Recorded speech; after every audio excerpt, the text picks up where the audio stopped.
They are here. They are Yeah, here. yeah, Okay. yeah. Mathematicians here.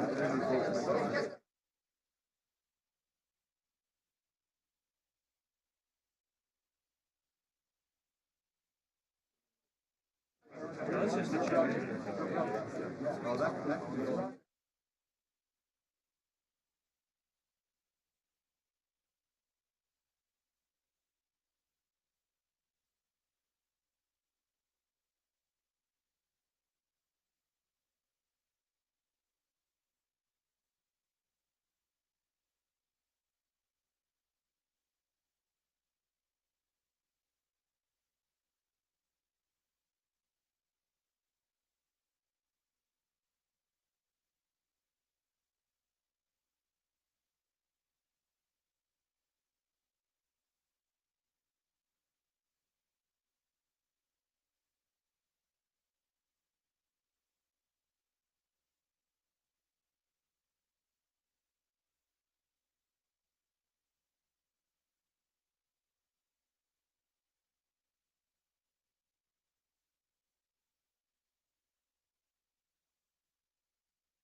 Hey, pocket wizard to a 9.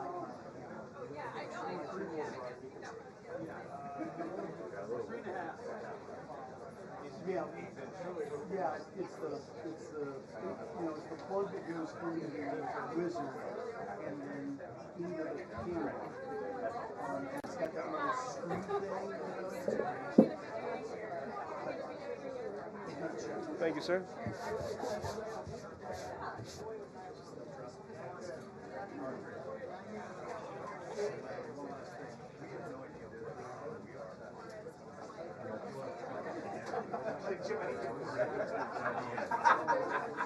We told him not to do that.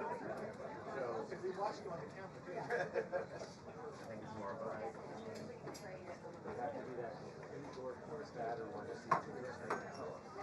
The other thing that you can still have a cord, Daniel, you can just hit tab and trigger off the tabs. Yeah. That would probably be the best way to take all my shots. Because that way you're not shooting. Hang on, Soul's calling me back. Well, I need the cord to do the test. So, It doesn't plug into anything. It's just plastic. okay, all right, no problem.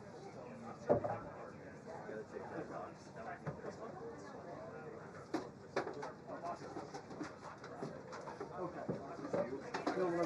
Show me your here. Where's your camera? Right there on the ledge. So, watch this. It's firing right now. All you gotta do is hit the test button.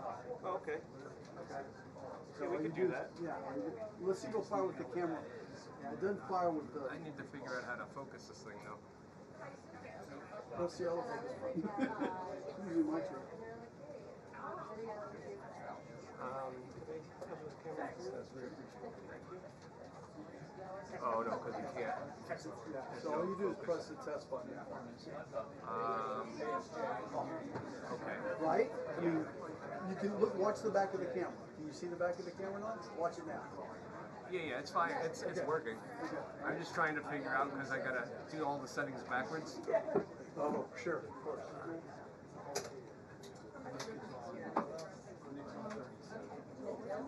Oh, that's why it's got the star setting on it. I'm just going to use the test button on this. So if you use the test button, it fires that. So it's easy. I think that's what I had. I knew there was something last time that was wrong. Those are that. It wasn't working, so I think I had to fire.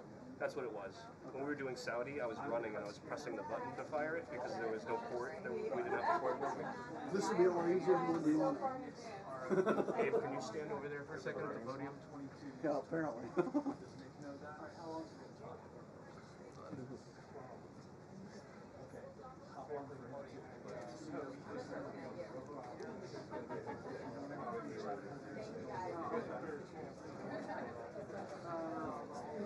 It'll take it all the way off doing that. No, I'm tight. It's open.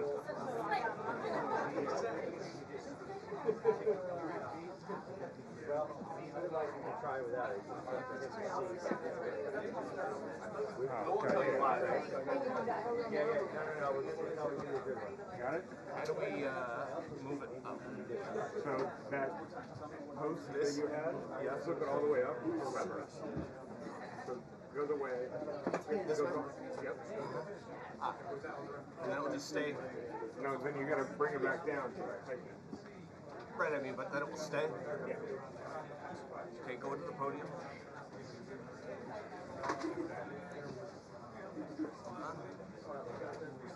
It's actually a nice shot. Okay, we good?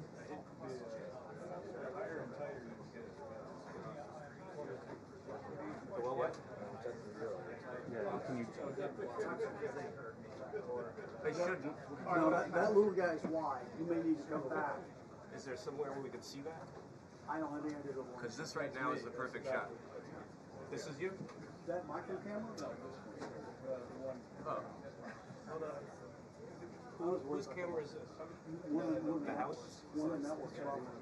Just push it up just a little bit. There you go. Oh, like this you mean? Yeah, it's also better on the Magic Arm. Okay. Magic Arm is more stable.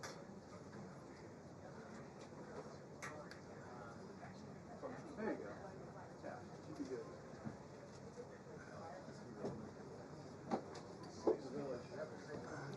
Does.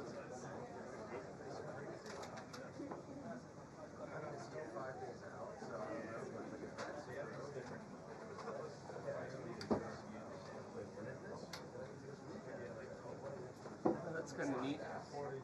Do you ever press that little trigger button? I read every one. Every single article. Well, these guys, like, I love them. Oh, yeah, they're great. But that's it.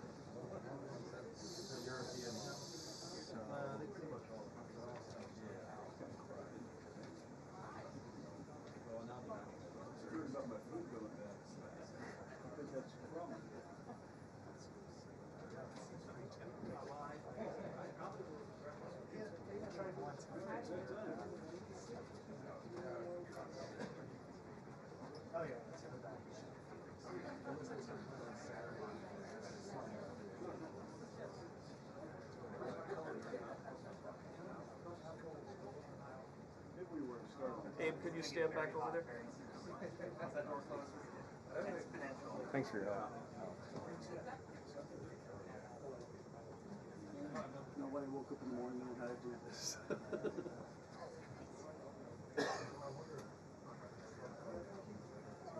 Sure, where we're even looking. I mean, do you want the back of his head in focus, or you want the No, like when I zoom in, it's hard doing this thing backwards. Yeah, upside down is backwards. It's very difficult because I find it really hard. meter here. How many feet is that? Like 5? 6. Wingspan. That's 6 feet. Yeah, that's it. It's at 5.7 focus and 2.8. Now that's brave. Yeah, I want to be brave. I never. This doesn't really matter. I never do 2. Never. Never ever. For that reason. It's pretty bright in here. Because he's going to lean forward when he talks, right? Well, he moves around. Yeah. I mean, I'm not telling you nothing. It's It's going to be the back of his head anyway. Yeah. Everything will be pushed through. No. It's a 2.8 at 6.3 feet. Okay. Yeah. Do you want the back of his head in focus, or do you want the room in focus? Oh, that's also a good point. I was going to do the back of his head, but I think the back of his head ain't going to work. That's why I would do like 4, 5, 5, 6, so that you have him and most of the room. I hate this lens because it's not as nice as all the primes that I use.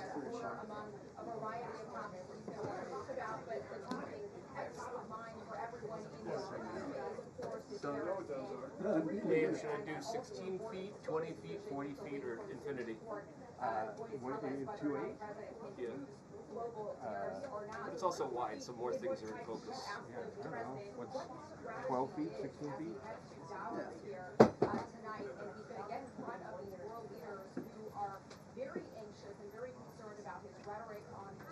Okay, it's at 16. It still looks like you're relatively in focus with the red lines over you. It's going to be a poll if you're eligible. What? I said it's going to be a poll if you're eligible. I am if somebody puts it on their paper. You want the ladder right there in the middle, Win? Is that what you've been asking for this whole time? Maybe we get him to stand on the ladder? All right. Thank you. I gotta get a new lens now. Thank you.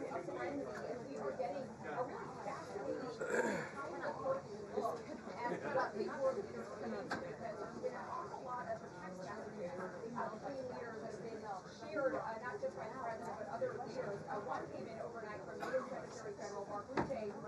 I am committed to finding a way forward on Greenland. Can't wait to see you. Another one from French President Emmanuel Macron wrote, I do not understand what you are doing on Greenland. Macron, by the way, invited Trump to dinner in Paris after Davos. At the same time, he's also calling on European leaders to use what they call the trade bazooka on the U.S., which blocks the U.S. from accessing some EU markets. Scott Bessent, the Treasury Secretary earlier today, is trying to put these European leaders at ease, warning them to sit back, take a deep breath, do not retaliate, wait for the president to show up there in Davos in person and have those one-on-one conversations.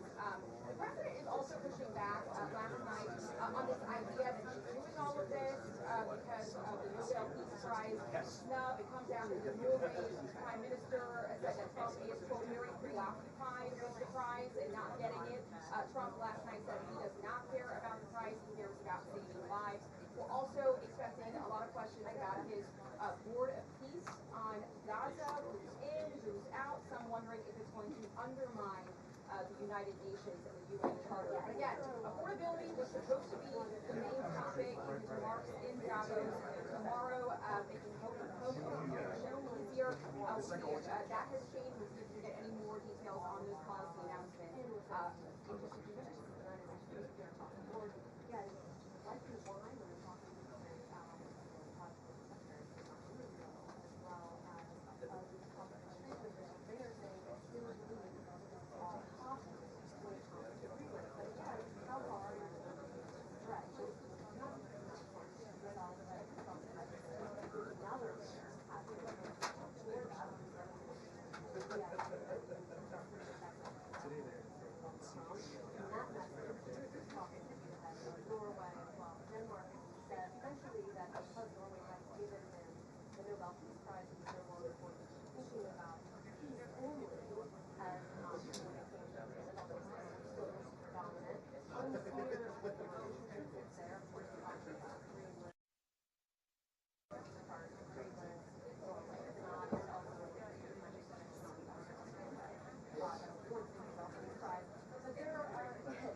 Yeah,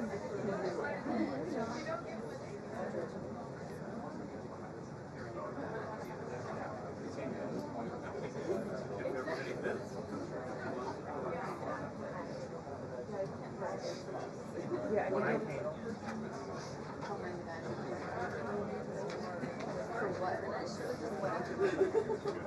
second floor. There's second floor.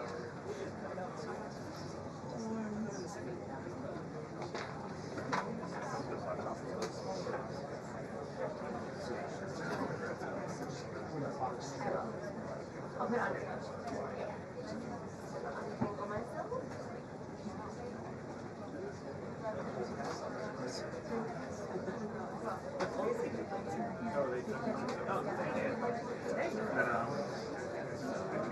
I was here for all of those days.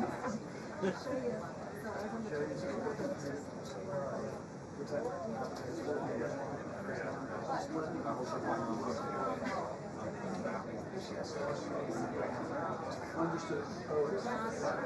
Probably.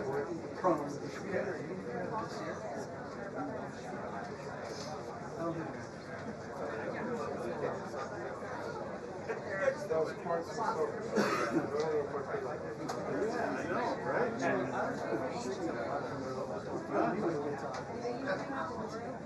No, it's just because of all the traffic. Because of all the traffic coming in and out.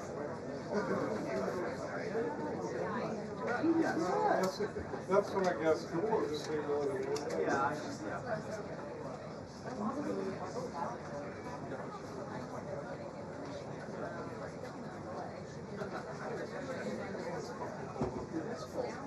Oh, it's not cold. It's cold.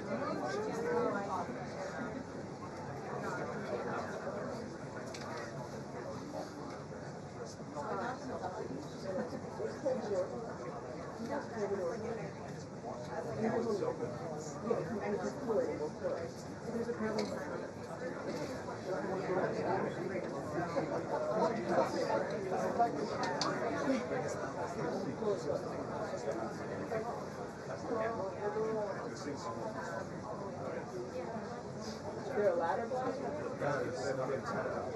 Physical person.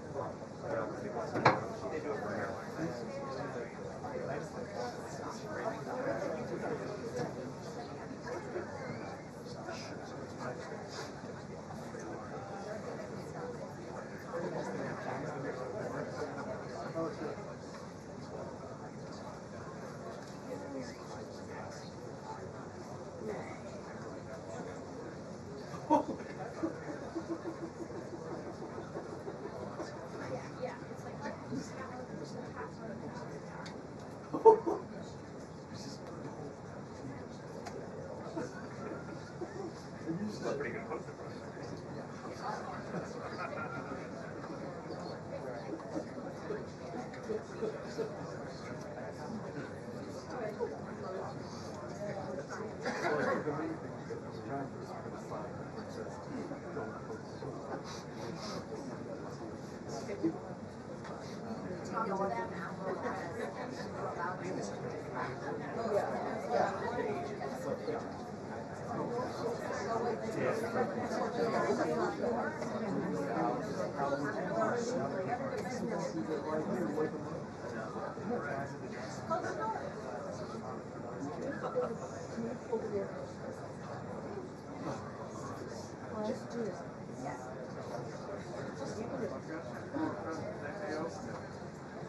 I get that, but like, now it's pulled off. They can always open that.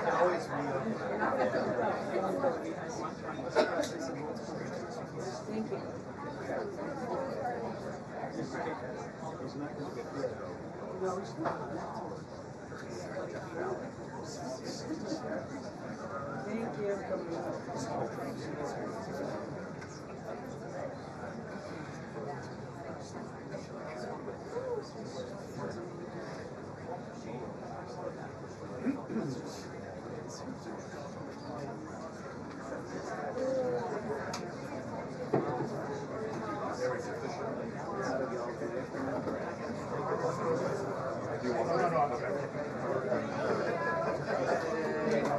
Thank you.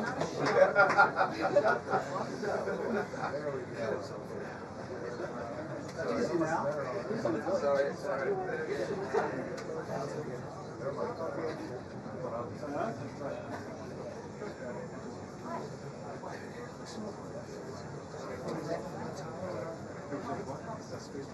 gonna leave it like that? You gonna leave it like that? Oh, it's warm.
Yes, I can go. Yes. When you watch it. It's so hot. Can we open the door? I'm gonna roll this up like I do with my dog. Same. Not in here. It's the only place where we don't. Oh, so hot.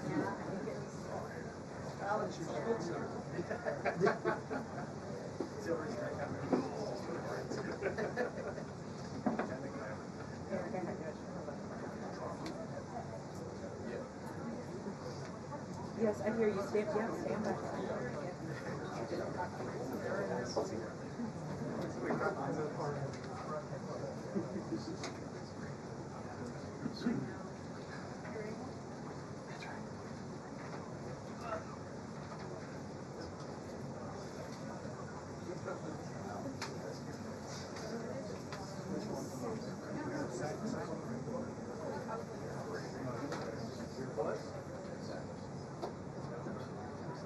Thanks.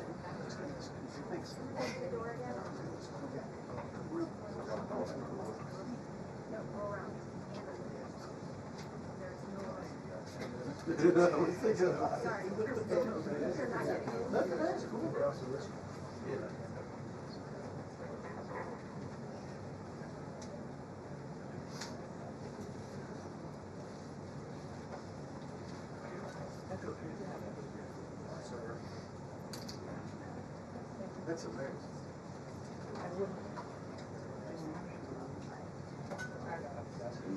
Yeah.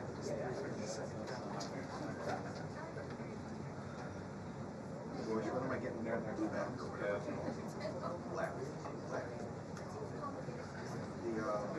The great leaves and they're called black. What is it? Yes. Galanji, that's right. There's something that's patient cheese. Borax. What's that?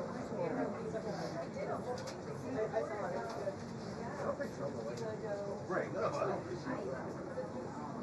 Yeah. They ran out of grape. You guys ran out of grape very quickly. That was a problem. They're very good. Of course, the churches ran out. Many churches. What do they do?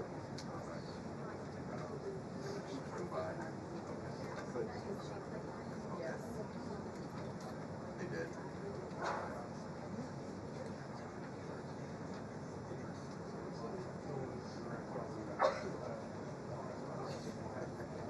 Great.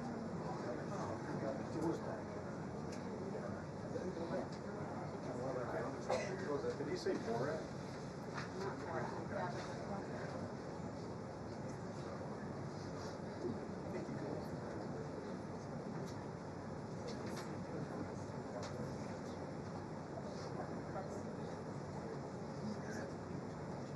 Oh yeah, I know what you're talking about.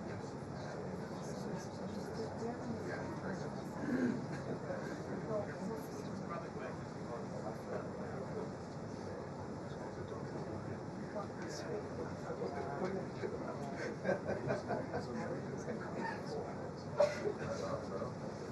She was over there once. You gotta give her credit for all this text.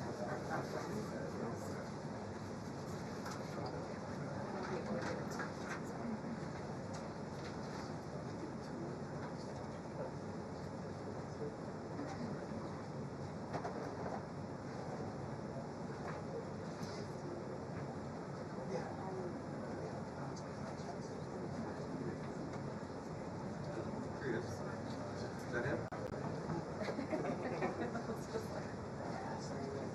Yeah. No. Yeah. I appreciate it. Good luck. Meet this guy. Big ol'.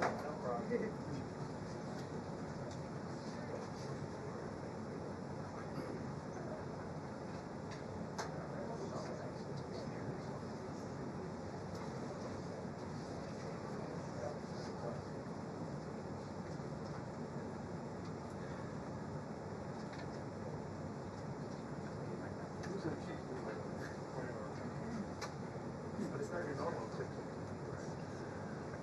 Expect nothing less.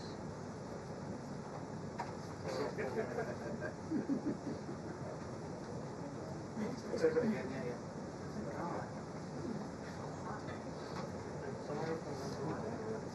You're gonna get that.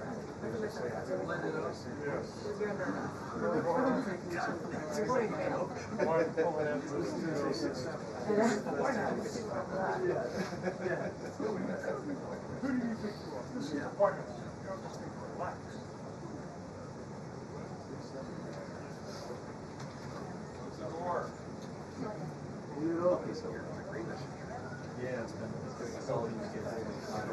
The press meeting was really great. It's gonna feel like Cleveland.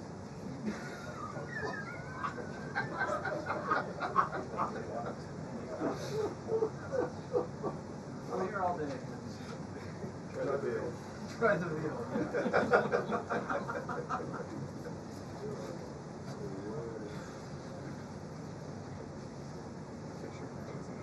No, go ahead. I got you. I do what? There was no trouble. It's like this, they said, hey, I know.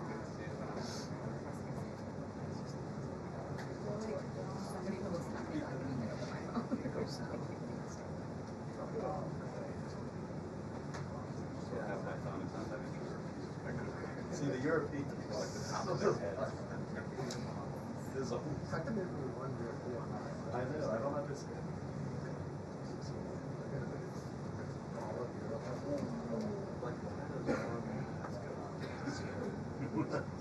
Subscribe.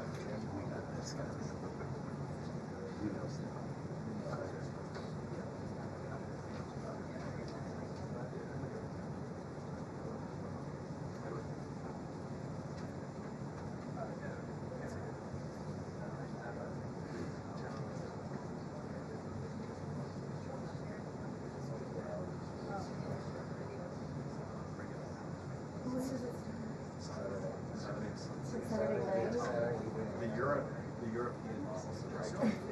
Sweet. I don't know how.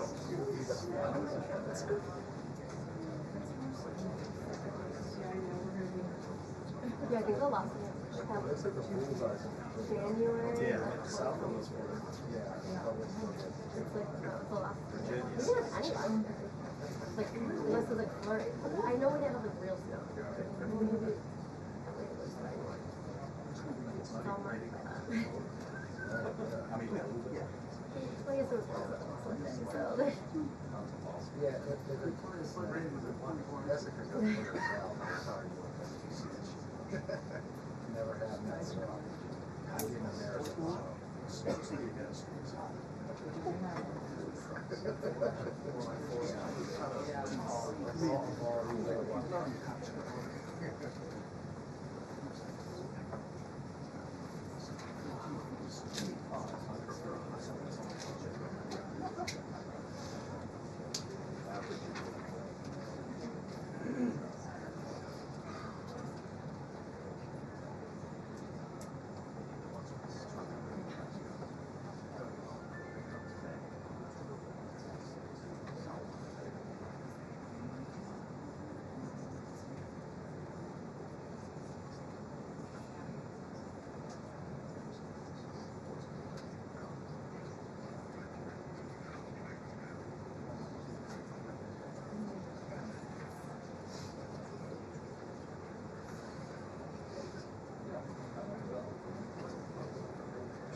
Oh yeah, number 4 in our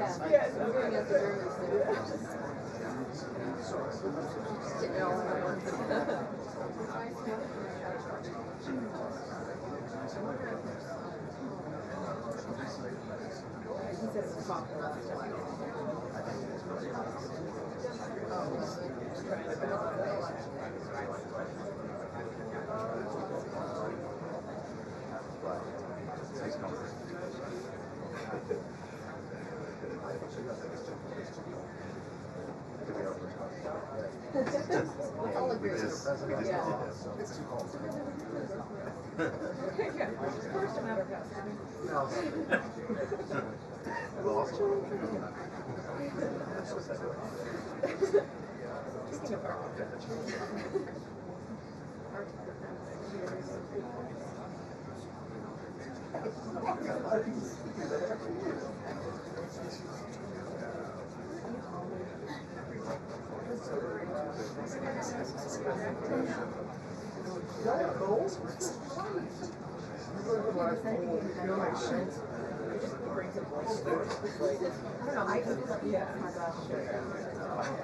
It really is coming up. You know, like up here, look at me, I got Yeah, well, so I was thinking the same thing. Mine's back on the back rack there. I had mine on it. Yeah, Yeah, I took my fur off. Yeah, mine's got big giant rivers down the street.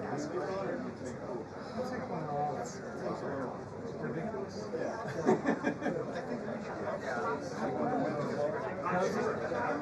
I don't know. I haven't worn one. Right. I mean, it's in my trunk. And it's just GoPro's on it. But I haven't worn it with the fur. I just took my, that's just personal preference more than anything. No. Very. I thought they said per kill. I'm sure it's not. I'm sure. I'm sure, yes. 100% polyester fur. 100% natural polyester.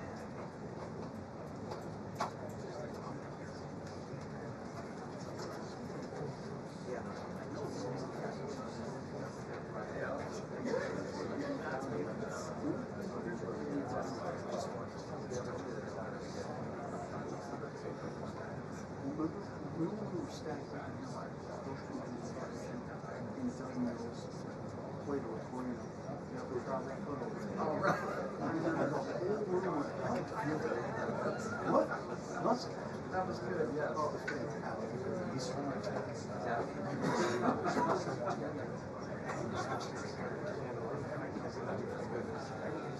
I know.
Hey, how are you?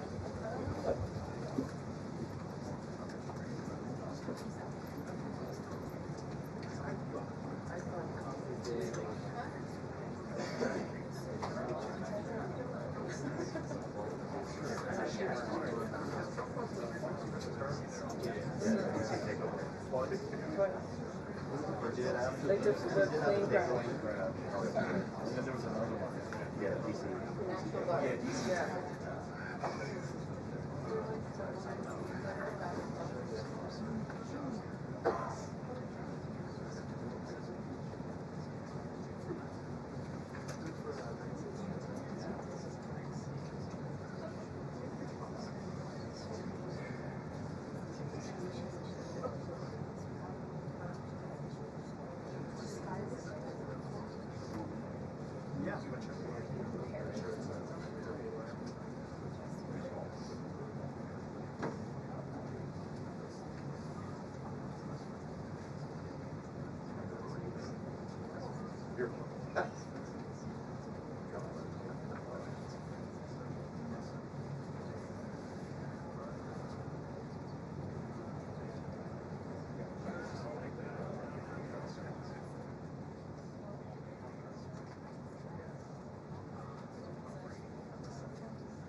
the record.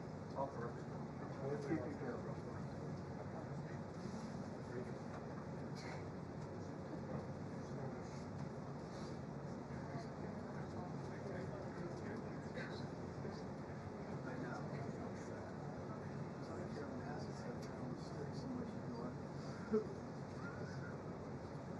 Oh, don't worry. Trust the cool cameras out there.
Elevation.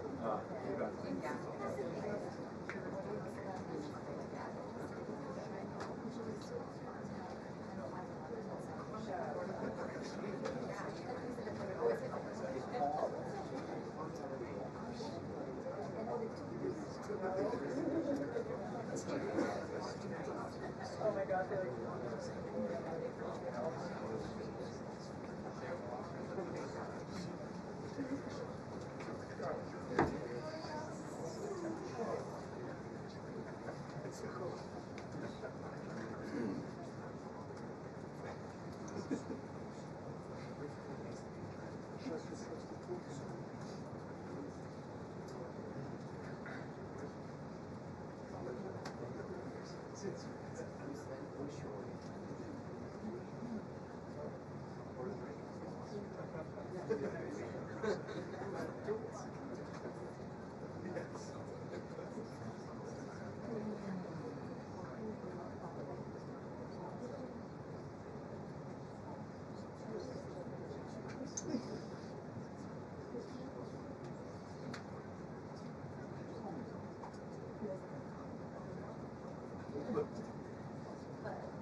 We're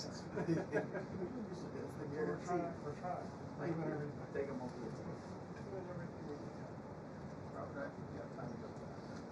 This is the perfect time to go.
Just go that way.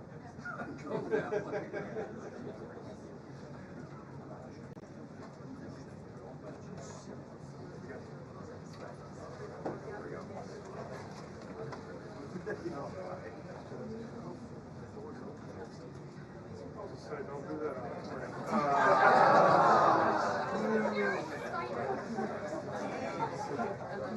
2-minute warning.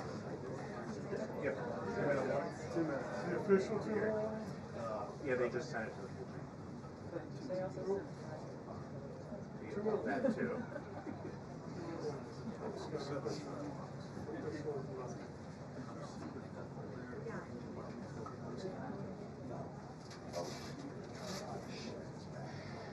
You're supposed to.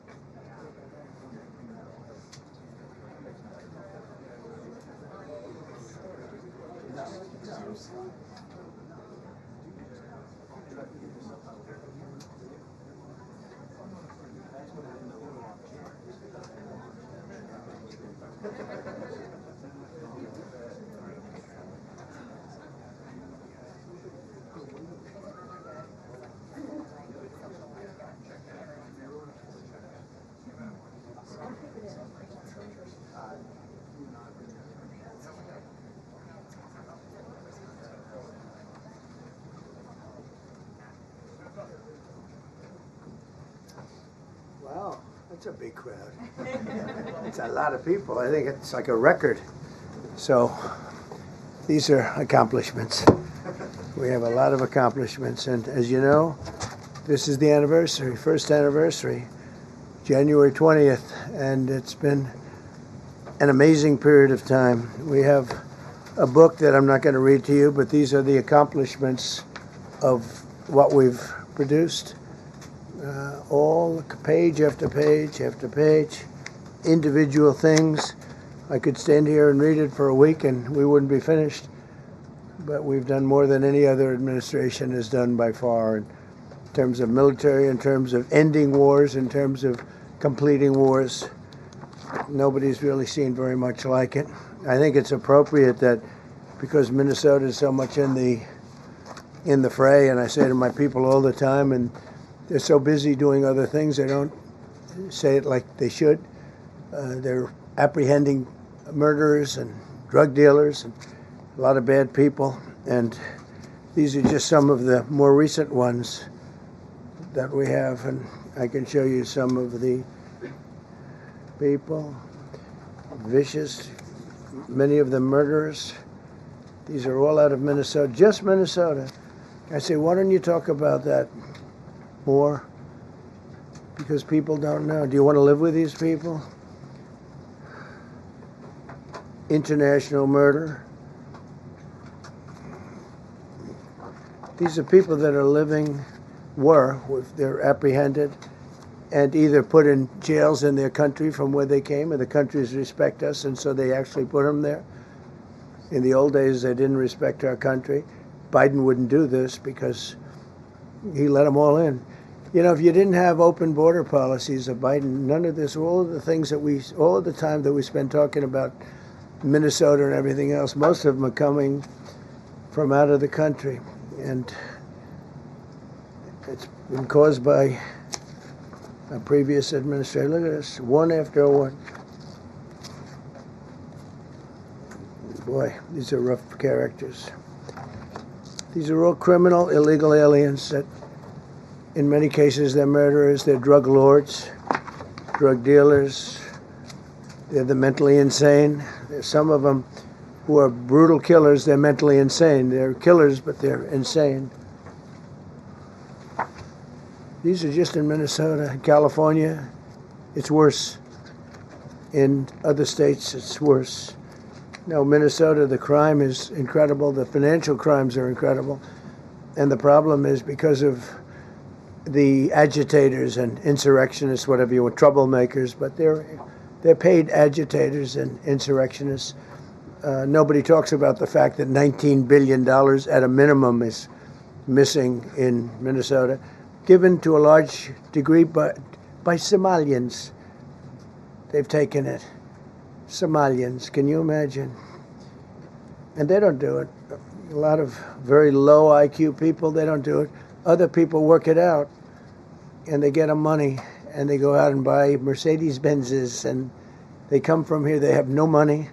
They never had money. They never had a life. They never had a government. They never had a country, because there's basically no country. Somalia is not even a country. They don't have anything that resembles a country. And if it is a country, it's considered just about the worst in the world. They come here and they become rich and they don't have a job. I was told that Ilhan Omar is worth $30 million. She never had a job. She's a crooked congressman. So here is another one. And I have, oh, by the way, we just took out, these are all what ICE is doing. And it's a dangerous job. These are rough people. Weapons. This one here is very bad.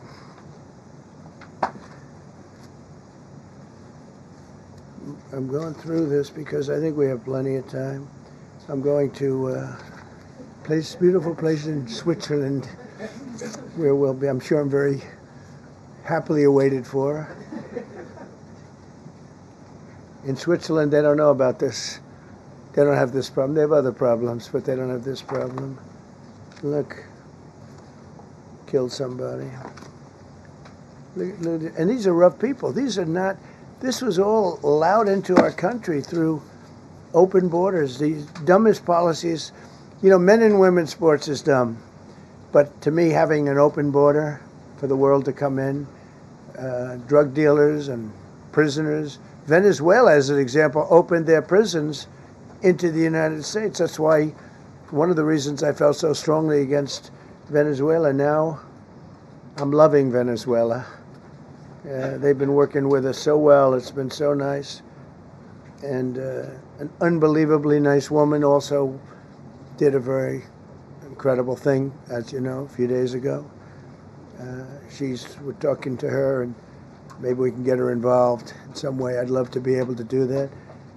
Maria, maybe we can do that. But we're dealing with the people and the president and all of the people in Venezuela, and we've been doing great. The oil companies are getting ready to make massive investments there. They have more oil than even Saudi Arabia.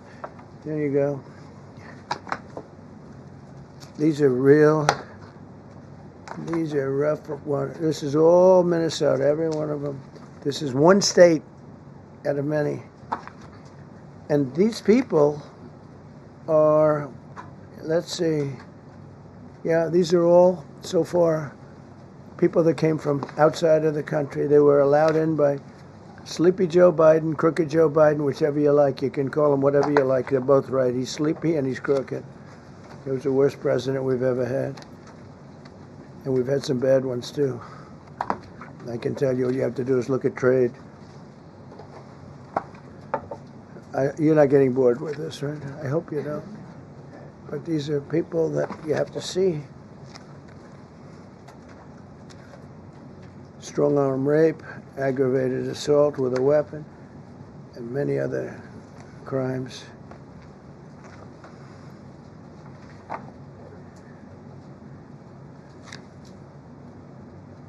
Gang member, known as one of the toughest people around. These are tough people.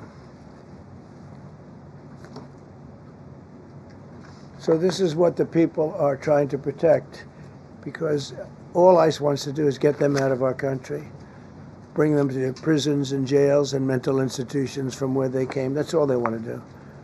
They're patriots, and they have to be abused by guys like Don Lemon, who's a loser, lightweight. I saw him the way he walked in that church. It was terrible.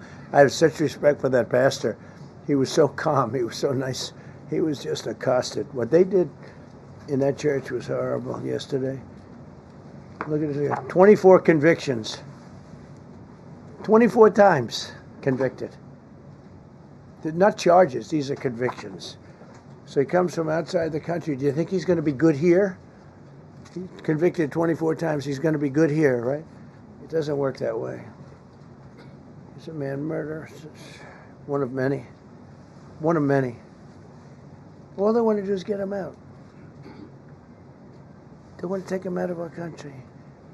And we're met with paid agitators and insurrectionists, troublemakers. They're paid. You know, when the woman was shot, and I felt terribly about that. And I understand both sides of it.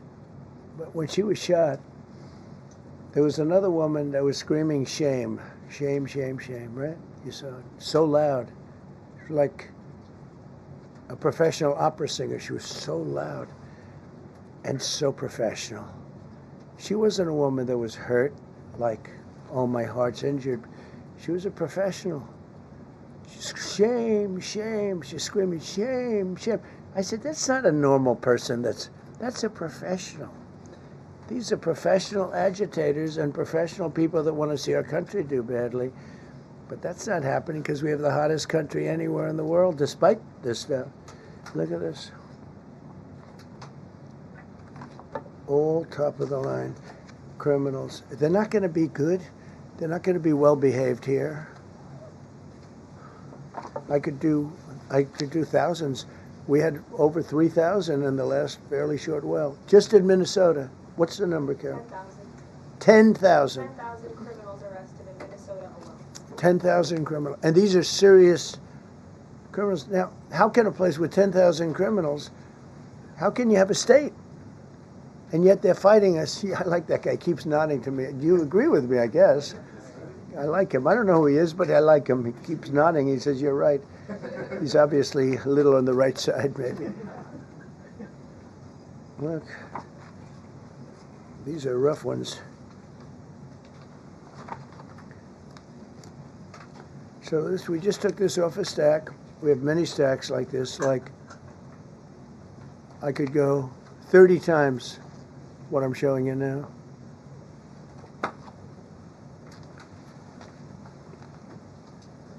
Relations with Hezbollah, that's nice. Why do we allow them in our country? I'm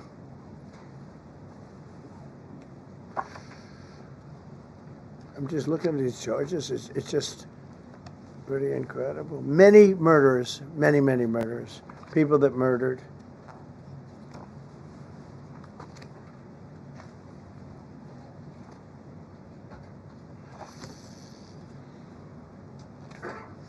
So what ICE does, and Border Patrol is incredible, too. I mean, Paul Perez and that group is incredible. Mostly Hispanic, by the way. They're like 60% Hispanic. You know, they talk about Hispanic. They're mostly Hispanic, right? And they're unbelievable people. And then they say, oh, we discriminate against. I love Hispanic. They are unbelievable. Entrepreneurial, they have everything. I did great. I did the highest. Nobody ever got numbers like I got from the standpoint of being a Republican. But even if you look at Texas, I won the entire border along Texas, between Texas and Mexico. It never happened before. Nobody's ever done that before. I did it. As a Republican, I did it. I love the Hispanic. And they accuse us of all sorts of things. 60% of the people we're talking about, they're the best people we have, and they're Hispanic. The Border Patrol is largely Hispanic. ICE is largely Hispanic. They're unbelievable people. I don't know how they can take the abuse. They're taking rough people like this, like all of them. We have 10,000 at least. I could have done 10,000 of them. You're lucky I only did like 100. And this isn't even the worst of the group. They have murderers. They have some people we can't use their picture for legal reasons, but they're up for murder in their own country. And we jeopardize their case. When we send them back and we coordinate with other countries. A tremendous amount of work. All allowed in here by an open border policy of the worst president in the history of our country. A man that didn't win the election, by the way, it was a rigged election. Everybody knows that now. And by the way, numbers are coming out that show it even more plainly. We caught him. So I just want you to know that it's a terrible thing. Here's the book on accomplishments. And this is something, I'm glad my finger wasn't in that sucker. That could have done some damage, but you know what? I wouldn't have shown the pain. I would have gone back. Boy, did you hear that? That was nasty. But I would not have shown the pain. I would have acted like nothing happened as my finger fell off. That was a nasty. I think somebody did that. It was him. It was my man. How were you? You didn't do it. I know you did. I know you didn't. So, but here's the book. These are all things we have. I'm going to read a few of the samples, but look at this. These are all, each line is something that we did. Nobody did that before. And it's big stuff, too. Look, we have the hottest country in the world. So, I will read you a few. We ended Biden's stagflation. We were in stagflation. That's a disaster. That's far worse than inflation. As you know, he had the biggest inflation in the history of our country. They say 48 years. Pick your choice. But they had the biggest inflation in the history of our country. We have it right down to a normal number now. We're going to get it even a little bit lower. Created super high. What we've done with growth is incredible. We created super high economic growth, and America is booming. It's booming. There are thousands of businesses right now that are being built. Many of the biggest factories in the world are being built right in our country. They're not going to other countries. They're leaving other countries. Fourth quarter GDP is on track to pass perhaps much more than 5% growth, and that's despite the fact that we had a Democrat shutdown. They shut down our country, and we had 5%. Nobody in this room has ever heard about 5%. I think it could be 20% if we do it right. If we don't, every time we have good numbers, they raise interest rates. You shouldn't do it. In the old days, if you had good numbers, they'd lower interest rates, or they wouldn't do anything. Here they try and kill it. They always try and kill success. Over the last 20, 25 years, that's the way. In the old days, if you had good numbers, the market would go through the roof. Today, if you have good numbers, the market goes down. But by the way, we've had the best stock market in history, the best 401ks in history, and we inherited a mess. The numbers that we inherited were way up, and now we brought them, almost all of them, way down. We brought them way down. I mean, I'm not getting... maybe I have the bad public relations people, but we're not getting it across. We inherited high numbers and we brought them way down. And look at gasoline. They have places in the country now, $1.99 a gallon. $1.99, $2.30, $2.50. I guess the average now they're saying is $2.31. I mean, he was at $4.50 and $5 for periods of time. And he went back to the Trump formula, but he didn't do it properly, and he really went back to parts of it because you would have had $8 gasoline if they didn't. But he didn't do it properly. He had people that didn't know what they were doing. Core inflation for the last 3 months is 1.6%. 1.6. Their core inflation was so high that nobody could even calculate it. Under Biden, real incomes declined $3,000. Think of that, $3,000. That's a year. In 12 months, Trump real incomes went up by $2,000 and $3,000 and even in some cases $5,000. It's a tremendous difference. Stock market has set 52 all-time record highs during the course of the 11 months, because this was done on 11 months. Now we are actually officially 12 months as of today. 52 all-time record highs. That means 401ks did great. I have people see me all the time, policemen that guard us really well, and got to know them a little bit. And they said, "Sir, you're making me look so good. My 401k is through the roof. My wife thinks I'm the greatest genius, that I'm a financial genius, like Warren Buffett." He told me that. He said, I think they have better returns than Warren Buffett right now. But he said, all my life my wife has been criticizing me for not being smart financially. Now all of a sudden she loves me more.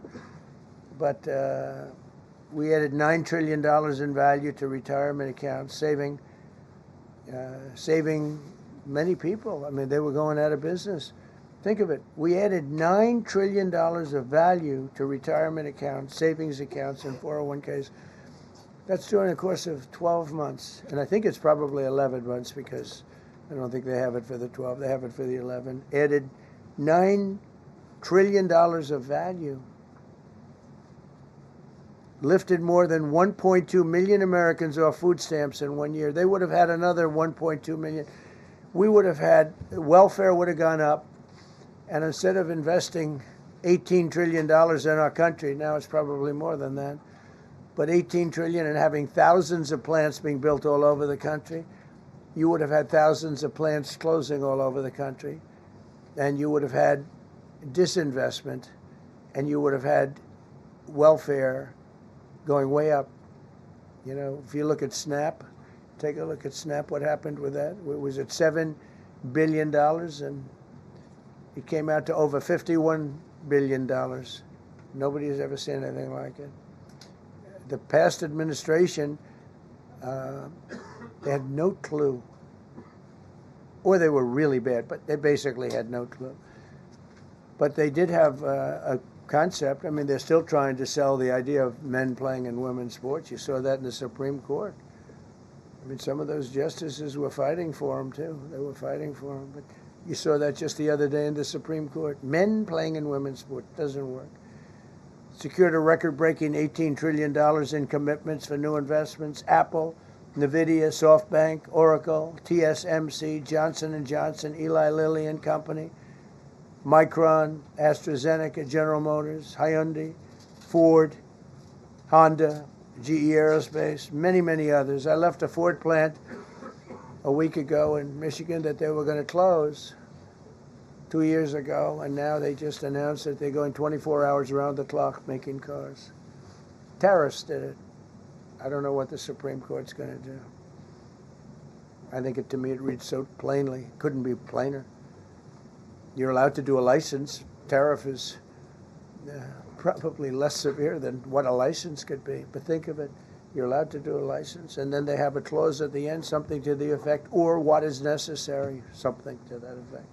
And what is necessary with tariffs. I don't know where there's a case even there, but we've taken in hundreds of billions of dollars, and if we lose that case, it's possible we're going to have to do the best we can in paying it back.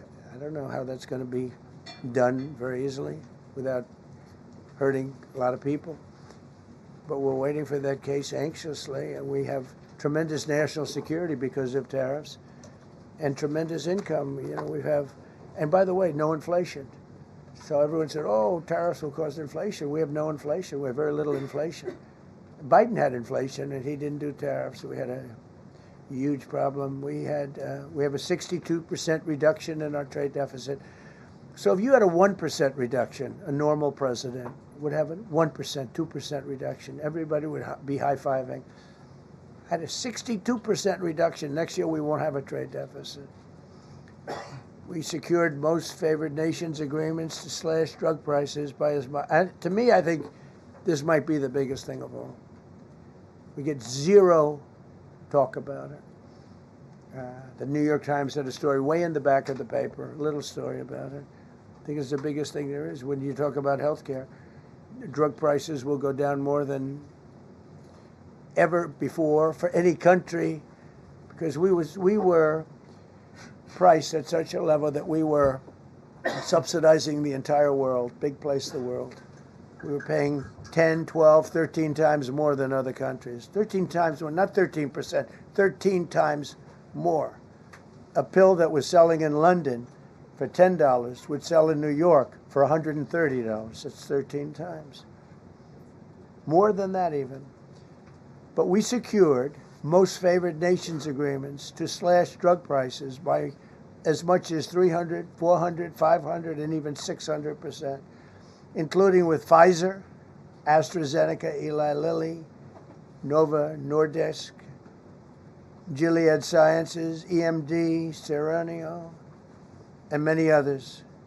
If you look at some of the prices that are coming down, where a price would come down $1,300 coming down to $87. Think of it. So something that was costing $1,300 is now costing $87. And the fake news doesn't want to write about it. That's why I do this. I don't like to do this, to be honest with you. But I do it because got to get the word out. We signed one big, beautiful bill. I call it the Great Big Beautiful Bill, delivering the largest tax cuts in history. No tax on tips, no tax on Social Security, no tax on overtime. We made interest on car loans tax deductible for U.S.-built automobiles only. So if you buy an automobile built in the United States, we're not doing it for Germany and Canada and different places. We're doing it only if it's built here. We want them to be built here. A lot of the Canadian auto plants are closing and they're moving into the United States. Same thing with Mexico, same thing with Germany, and same thing with Japan and other countries. They're moving into the United States because of tariffs. Because they don't want to pay the tariffs. It's too much. They can't pay the tariffs. So they're coming here. Nothing different than what other smart countries did. But it works better for us. Under my leadership, it's not done properly, but it's done properly. We have, again, more plants being built than at any time in the history of our country. Passed the largest spending cuts in American history, and that was true in my first. We had a tremendous first term also. We rebuilt our military. We had one of the best. We had the best economy in the history of our country, but we're blowing it away now. When this stuff starts opening up, you're not going to see anything like it probably ever again. We slashed the federal budget deficit by 27% in a single year. Think of that, 27. You could do it 2%, 1%, 0.5%, 27%. And that's with all of the things we have to do, all of the people we have to put on the payroll to get rid of people that are murderers.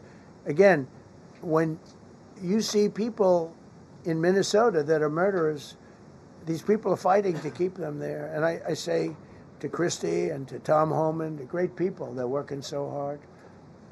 Look at the border. The border is now secure. First time, Biden said you couldn't do it. You need legislation. I had no legislation. I said close the border. Within 1 month, we had almost nobody coming in. Now for the last 8 months, nobody came into our country illegally. And I find that hard to believe, because you'd think somebody, because it used to be millions of people just poured into our country. And the people that do that are Democrat sort of aligned. So, they're not doing me any favors. We had nobody come in. We have a very strong border. We have very few people coming up. They're not going to make the trek because they know they probably won't be coming in. So it's not as hard as you think. But I didn't have to go back. Remember, they said, we need legislation to close the border. They had millions of people coming in a month. We have nobody coming in, and we're getting the murderers out. Murderers, people from prisons and jails, Many countries opened up their prisons and dropped them into the United States. Those are the people who are getting out. And we have a lot of heart. And I said, you got to lighten up on this. We have a lot of heart for people. They came in illegally, but they're good people, and they're working now on farms, and they're working in luncheonettes and hotels and all. And we're looking to get the criminals out right now, the criminals. And I think it's very important. I mean, every once in a while you see a story, we take somebody. He should be out because they came in illegally. So in theory, they should be. But we're focused on the murderers, the drug dealers, the mentally insane. We have a lot of mentally insane killers. I mean, you can't even talk to them. It'd be nice if you could have a little reason, but you can't even reason. These are seriously ill people. You have a couple of countries where they were loaded up. Their mental institutions and insane asylums were loaded to the gills. They couldn't get. They're empty now. But they're filling up because we're bringing them all back. We know where they came from. And every country accepts them. You know, under Biden, they wouldn't take, they had so little respect that they'd bring them there and they wouldn't take them. They said, get the hell out of here. They would be bringing a plane in to land in a country, and they'd put 5 planes on the runway so you couldn't land the plane. So they'd come back with the people that they were bringing back. They don't do that with me. They do that with me, they have problems. They don't do it. They accept them back. They're not happy about it, but they accept it back. Cut a record number of regulations. I promised to eliminate 10 old regulations for every one new regulation. Instead, we cut 129 old regulations for each one added. Think of that. I wanted to do 10. In my first 4 years, I did.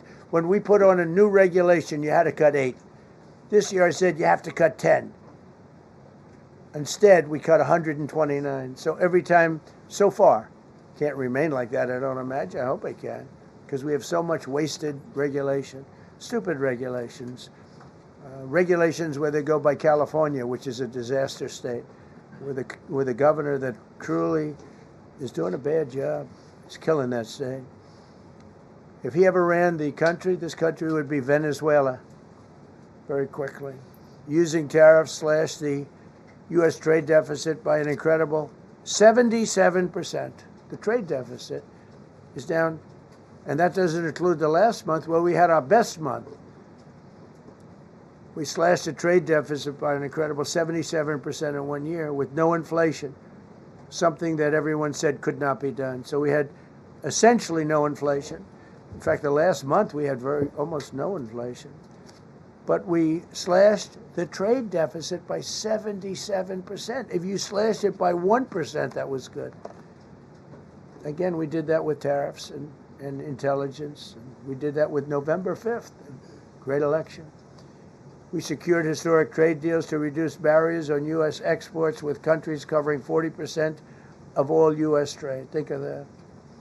American exports are up by more than $150 billion this year. People said, oh, we're not exporting. All we do is buy. If you keep buying, you're not going to have a country for very long. So we increased exports by more than $150 billion. Investment in American factories is up 41%. That's a record. Nobody goes 41% up. You go 2% up, 1% up. You go down by 3%. If Kamala got elected, the 41% up would be 41% down. We removed over 270,000 bureaucrats from the federal payroll. That's another thing. So we have, we announce our unemployment numbers, call it unemployment or employment. And they were very good, but we could make them great. But we've slashed tremendous numbers of people off the federal payroll. Because ultimately, if you're on the federal payroll, I mean, we have jobs where they had 10 people for every job. So we cut. Now, if you want to see some good numbers, I'll hire 1 million people. We cut millions of people off the federal payroll. I don't like doing that, but the good news, I don't feel badly because they're getting private sector jobs and they're getting sometimes twice as much money, 3 times as much money. They're getting factory jobs. They're getting much better jobs and much higher pay. But all I have to do is say, like, what the Democrats do all the time. They hire 1 million people, and then they hire another million, They load it up and it says, oh, they only have a 3% unemployment rate. It's a fake rate. So with us, we're proud of the fact that we cut so many because, again, I don't want to cut people. But when you cut them and they go out and get a better job, I like to cut them. And sometimes they have to be forced to do that because, you know, it's like they want to stay where they are. They don't know. And then all of a sudden they end up, we have many cases, Caroline, where people were devastated. They hated Trump. I got caught from my very boring federal job where they had, again, sometimes 10 people to do one job. And they were very upset. And now they ended up with a job where they get paid 3 times more money. They're ending up buying houses. It's like crazy. So they went from not liking me to liking me a lot because it's hard to get. We need people. We need people. It's one of the reasons. I mean, I want to, when you have good people in the farm or good people in hotels and everything else, we want to work with them as much as we can. Under Biden, 1 out of 4 jobs added was a government job. Think of that. So 25% of the jobs added. That's when you know that, that's 25% of jobs aren't real jobs. But again, I could do that. I could add 2 million jobs right now, would have an unemployed. I could say just hire some more people. I do the opposite. I say get rid of everybody that's unnecessary because that's the way you make America great again. When you have, you know, all these jobs where people are sitting around doing nothing and they get a lot of money by the government, it's no good. But that's what the Democrats do. They show, oh, we were at 4% unemployment. That's a good number. But they just add jobs, or they wouldn't cut. They would never cut jobs. Under Trump, 100% of all new jobs created have been in the private sector. Think of that. Not 1% has gone to federal. So under Biden, 1 out of 4 was a government job. Under Trump, 100% of the new jobs created, 100% came from the private sector. That's how you make your country wealthy and strong and good. We inherited the worst border in history and turned it into the strongest border in history. Illegal crossings have plummeted to the lowest level ever recorded, down 99.999%. That means down 100%. 99.99. Now, I want to find out who that one person is. For 8 months in a row, 0, and these are government numbers, these are not my numbers. For 8 months in a row, 0 illegal aliens were admitted to our country. 0. Nobody came in, unless they came in legally. We have a big process for having people come in legally, by the way. A lot of people are coming in legally. They have to prove they love our country. They have to prove that they're not going to need welfare. A lot of things they have to prove. For the first time in 50 years, we are now seeing reverse migration, where because we're getting all of these illegal people out. People that came in illegally, in many cases they're criminals, in many, many cases. Remember when they used to say that the people that come into our country as immigrants are very nice people, they're wonderful people, they don't commit crime. No, they make our criminals look like babies. They make our Hell's Angels look like the sweetest people on earth. The Hell's Angels are now considered a nice, high-quality person. I like the Hell's Angels. They voted for me. They protected me, actually, believe it or not.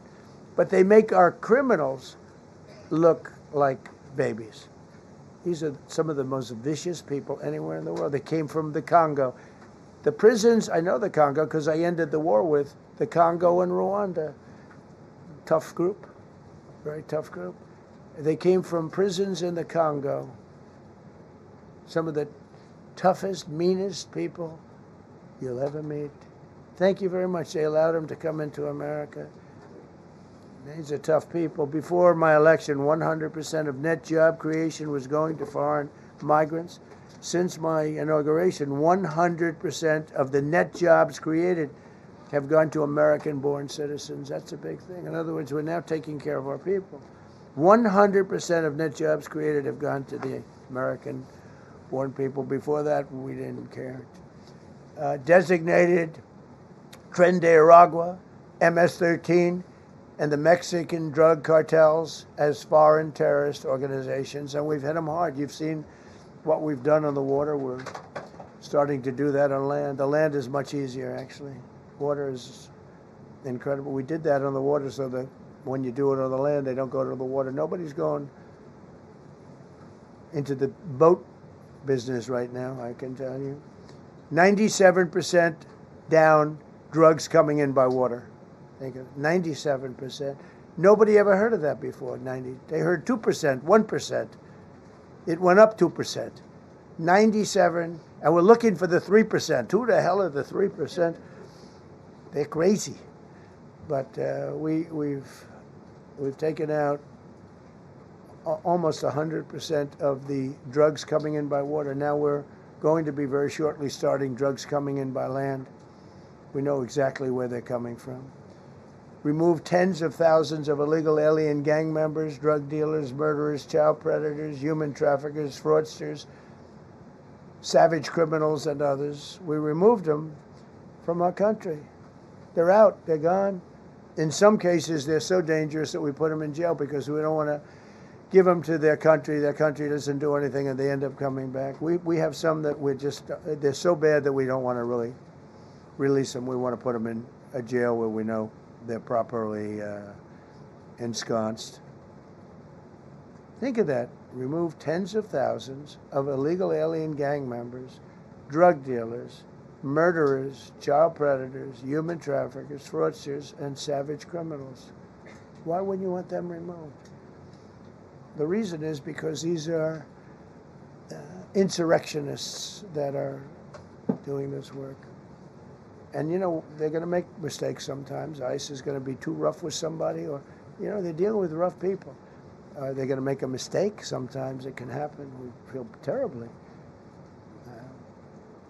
I felt horribly when I was told that the young woman who was had the tragedy. It's a tragedy. It's a horrible thing. Everybody would say, ICE would say the same thing. But when I learned her parents and her father in particular I hope he still is, but I don't know, was a tremendous Trump fan. He was all for Trump, loved Trump. And, you know, it's terrible. I was told that by a lot of people. They said, oh, he loves you. He was I hope he still feels that way. I don't know. It's a hard situation. But her father was a tremendous, and parents were tremendous Trump fans. It's so sad. It just happens. It's terrible. Halted all refugee admissions to the United States, including from Somalia, which is a terrible, terrible place, another dangerous place. And we also stopped the pirates because they get the same treatment as the drug boats. So in Somalia, the Somalians, you know what they're good at? That's about the only thing they're good at is they're good at pirating ships at sea, big ships. So you have a huge oil tanker with millions of gallons, millions of barrels of oil. And if it gets hit by a big weapon, the whole thing blows up. And they don't want to fight, because if they do, they're told by their insurance companies, do not hand over the ship. And they're not allowed to have any guns on the ship. They're literally, you have these massive ships being taken over by a Somalian small boat with a big weapon. Because if they hit the side of the ship can blow up. I mean, you talk about a blow up. Bad. We've seen some bad things happen. And the insurance companies, some of these ships cost more than $1 billion to build. And the insurance companies say, look, we'd rather give them money than take a chance on $1 billion insurance policy.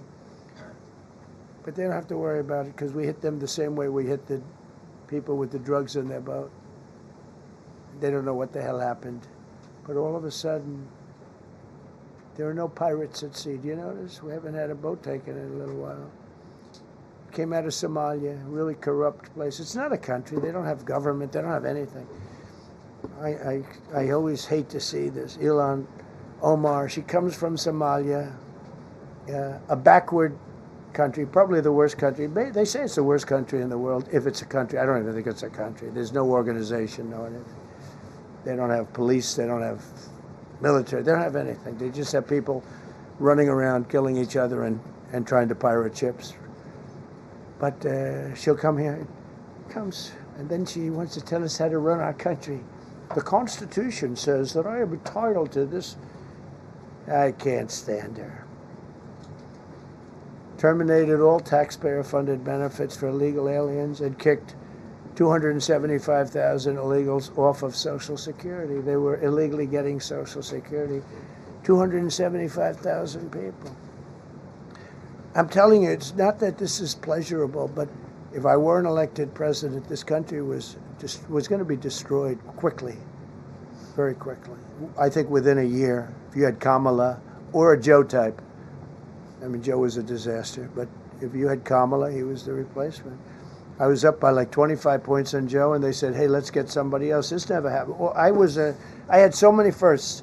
You're leading somebody by a lot, and they say, oh, let's take him out, let's put somebody. That's like I said to Dana White the other night. I said, you know, Dana, it's like you have a fighter, two fighters, one guy is winning by a lot. And they say, oh, let's take this guy out, let's put a new fighter in the ring with him. That's what happened to me. I was doing great with Biden. The whole campaign was against Biden. All the money was spent against Biden, and all of a sudden I got Kamala. Everyone said, who the hell is she? But that didn't work out too well for them, but never happened before. We are about lots of firsts. Designated English as the official language of the United States of America. We did that very powerfully. And while we're at it, we also took the Gulf of Mexico, and now it's the Gulf of America. Because we have 92% of the shoreline. It always bothered me. I'd say, you know, we have most of the shoreline. Mexico has a small percentage, talks about 8%. We have 92%. And I said, why is it the Gulf of Mexico? It should be the Gulf of America. I was going to call it the Gulf of Trump, but I thought that I would be killed if I did that. I wanted to do it. I wanted to. My people worked so hard. Sir, I don't think it'll look too good. I'm telling you, it's a good thing. And it'll be hotter than ever, I said. No, but I decided not to do that. I'm joking, you know, when I say that. I was not going to call it the Gulf of Trump.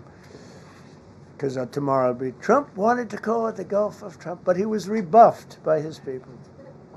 My people don't rebuff me too much. The Gulf of Trump, that does have a good ring, though. Maybe we could do that. It's not too late. No, we have the Gulf of America now. It's great. Our country is proud for the attack on Venezuela, the attack on the Iran nuclear capability, wiped it out. I mean, first administration, Soleimani, the father of the roadside bomb, al-Baghdadi, the father of ISIS, who was rebuilding ISIS. We wiped them out. Done a great job. Signed an order that will end birthright citizenship for children of illegal migrants. You know, that case is in court right now. That case was meant for the children of slaves. All you have to do is look at the years. Look at the years where the cases were filed and where the decisions were made. They were right at the end of the Civil War. They're trying to say that, you know, in China's making a big business out of that. They come to the country, they have a child, the American citizen, they get all the benefits. It had nothing to do with that. That was for the children of slaves. And I hope the Supreme Court so rules. Designated fentanyl as a weapon of mass destruction. It is. We lost, I believe, 300,000 people this year. 300,000 people. That's like filling up one of those big football stadiums 5 times. It's not even believable. I mean, you could be in a war and you wouldn't lose that many people. So we designated fentanyl a weapon of mass destruction. Conducted numerous successful military strikes against narco-terrorists operating in our hemisphere, including the water strikes. Drugs brought in by ocean.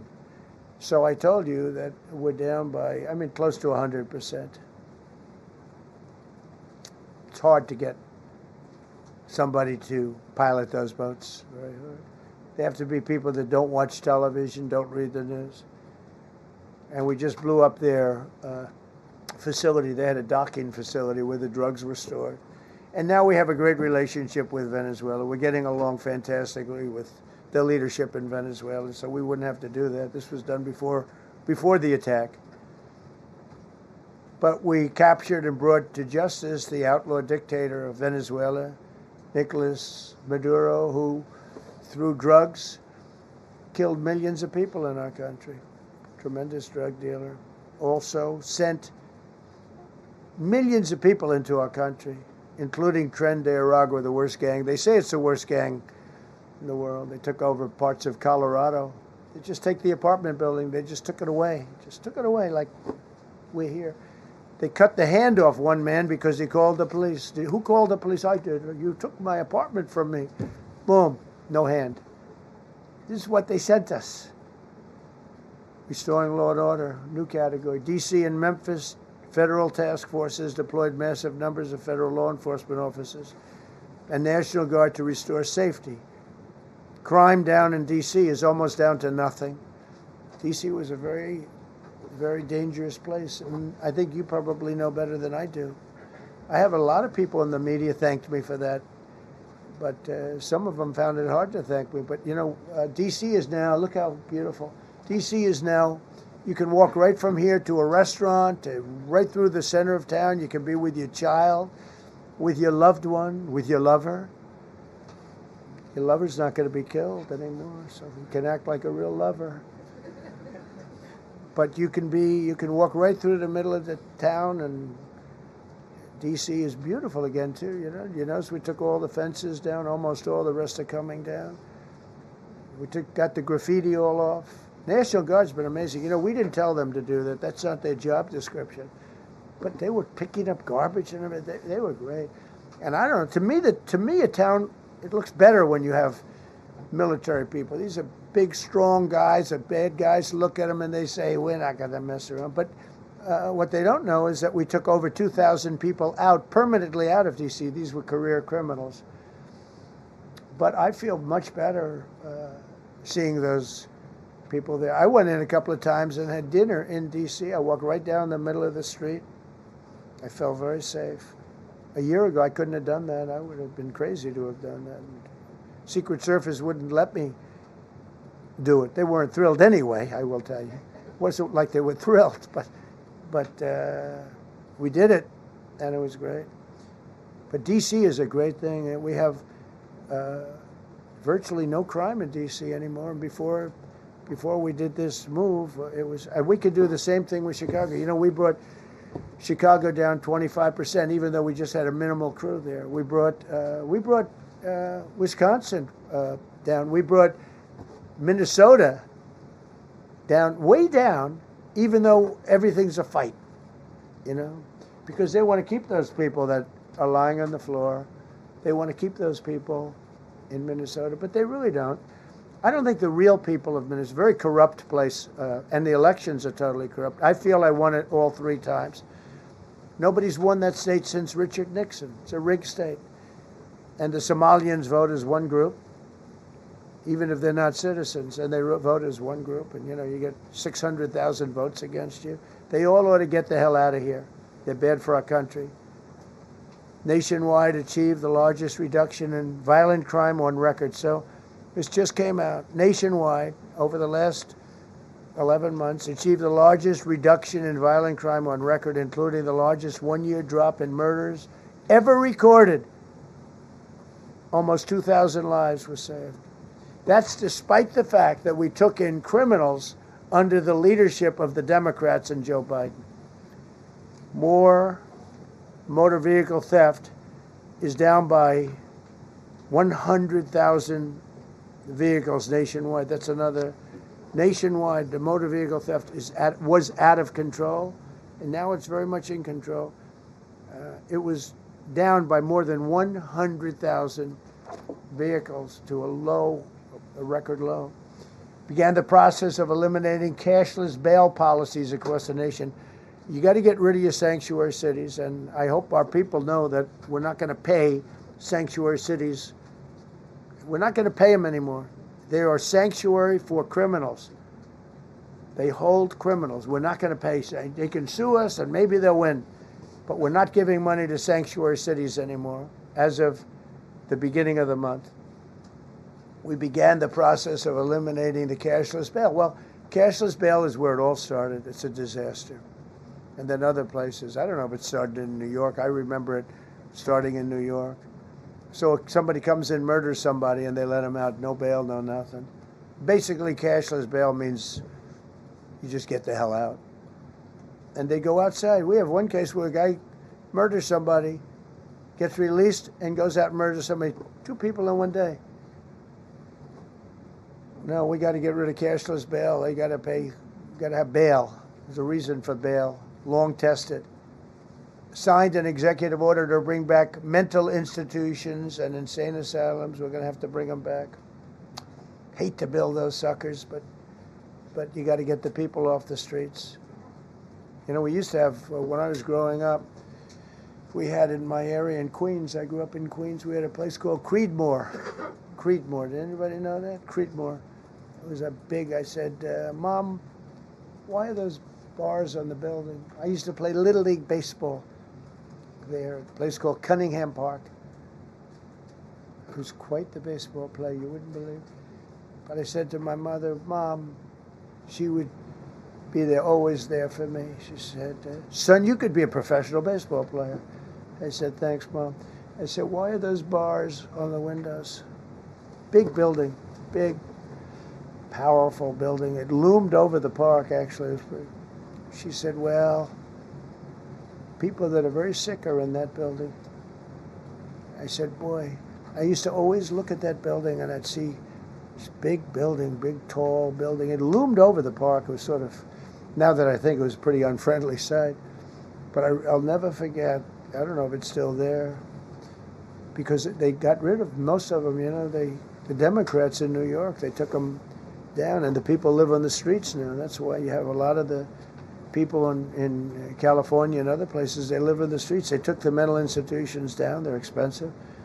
But I'd say, why does that building have those bars? Boy, it wasn't normal. You know, you're used to looking at like a window. But this one, you look at it, all this steel, vicious steel, tiny windows, bars all over the place. Nobody was getting out. It's called a mental institution. That was an insane asylum.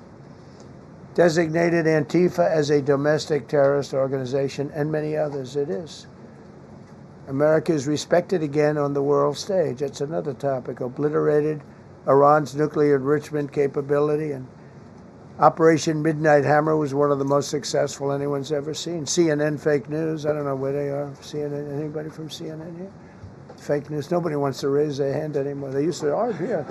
Now if you're with CNN, you don't raise your hand. But they said, well, maybe it wasn't that successful, which I really was angry because these pilots took their life in their hands. 2 o'clock in the morning with no moon, dead dark, guns shooting at them. They went in with those beautiful B-2s, and every single bomb went down an air shaft and obliterated it. And CNN came out and said, well, maybe it wasn't, by a scam writer who wrote, you know, fake stories, a lot of fake stories on other topics, right? Because when we did it, we said, that's a terrible thing.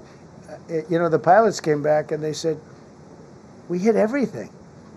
They did a great job. Then on top of that, we launched from a submarine about 30 Tomahawks on top of everything else. The place was obliterated. CNN said, well, maybe it wasn't that bad. Turned out it was worse than it was. You know who could tell you that? The Iranians would tell you that. Because if they do anything, they're going to have to start a brand new place. But they did an amazing job. That was like what we did with Venezuela. I mean, nobody's ever seen a military operation like that. Ended 8 unendable wars in 10 months. These were unendable wars. Cambodia and Thailand fighting for years. Kosovo and Serbia. The Congo and Rwanda. Pakistan and India, they were really going at it. 8 planes shot down. They were going to go nuclear, in my opinion. The Prime Minister of Pakistan was here, and he said President Trump saved 10 million people and maybe much more than that. They're both nuclear countries. Israel and Iran. Egypt and Ethiopia were going to fight over a dam, and I got them to stop. I still got to work it out, because they put a dam up in Ethiopia that stops the flow from a little river called the Nile. I always think of the Nile being in Egypt, you know, beautiful Nile with the pyramids, but they put a dam up. You know who paid for the dam? The United States of America. It's the biggest dam, I think, in the world. They put a dam up. I said, how did you let that happen? Why would we have done that. We financed it. This country would, I don't know. Maybe it was a Republican president, but I don't think it was. I think it was a Democrat. But what a terrible thing. So Egypt basically is, they don't have enough water in the Nile. And they use that for a lot of things, including entertainment and travel and tourism and everything. I mean, I don't know. They got a big dam. I got to work that one out now, too. Armenia and Azerbaijan, President Putin told me, I cannot believe you settled that war. I've been trying to settle that war for 10 years. Armenia and Azerbaijan. They were fighting it for many, many years. And I ended up getting the heads of both countries in my office. The beautiful Oval Office, much more beautiful now than it ever was.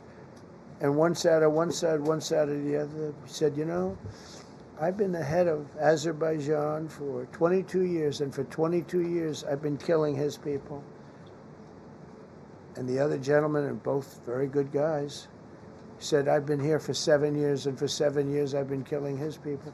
And they started over there, and within an hour they were next to each other, and by the time we ended, they were hugging each other, and it's been a great peace, Should have gotten the Nobel Prize for each war, but I don't say that. I saved millions and millions of people. And don't let anyone tell you that Norway doesn't control the shots, okay? It's in Norway.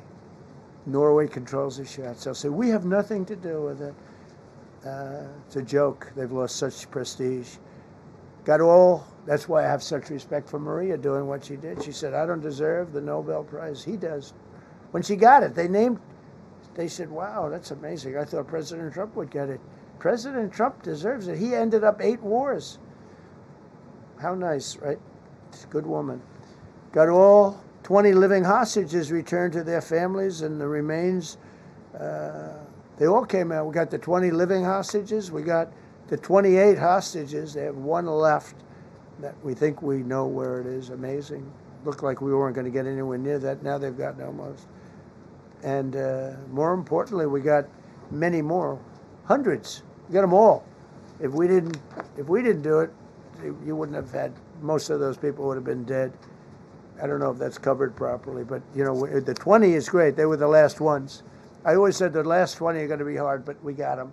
We got the last 20, and we got close to 28 of the bodies of the dead. And to those parents, that was just as important as getting their son back alive. They were almost even more intent on they knew their son was dead. They wanted to get the body. I got him back. We just created the Board of Peace, which I think is going to be amazing. I wish the United Nations could do more. I wish we didn't need a Board of Peace, but the United Nations, and with all the wars I settled, the United Nations never helped me on one war. I mean, I guess I'm not blaming them. I didn't call them to help, but I got, the presidents and prime ministers together. We knocked heads. We got along, and they liked me. I liked them. Every single one of them nominated me for a Nobel Prize. Every one of the wars, among many other people, nominated me for a Nobel Prize. But Putin told me, I cannot believe you got this war settled. I've worked on it for 10 years because it's his territory. Rescued 83 American hostages and citizens detained from abroad without paying a lot of money. Paid no money. Apprehended terrorists responsible for the Abbey Gate bombing that claimed the lives of 13 U.S. service members in Afghanistan, the lowest point in the history of our country. That was a Biden disaster. I was getting out, but I was getting out with dignity and strength.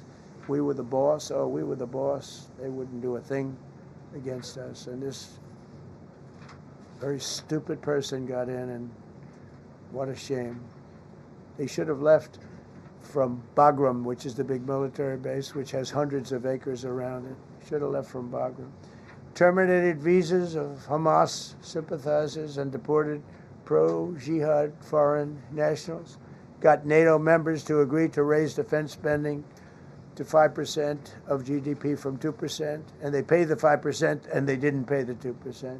And by the way, I did more for NATO than any other person alive or dead. Nobody's done for NATO.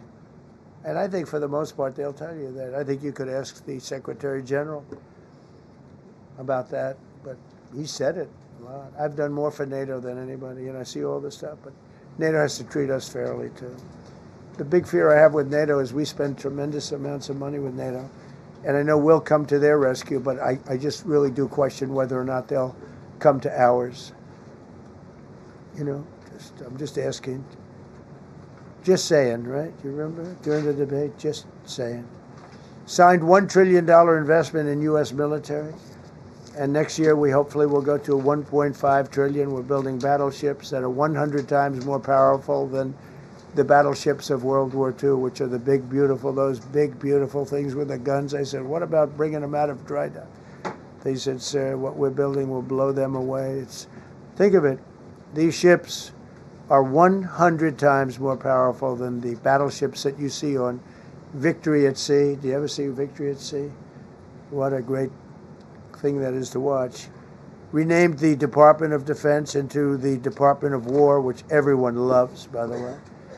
Signed landmark critical minerals deals with Australia, Malaysia, Thailand, Ukraine, Japan, and many others. We're going to have so much rare earth. It's actually not that rare. Getting it processed is rare, but there's a lot of rare earth. There's a lot of earth around, I can tell you.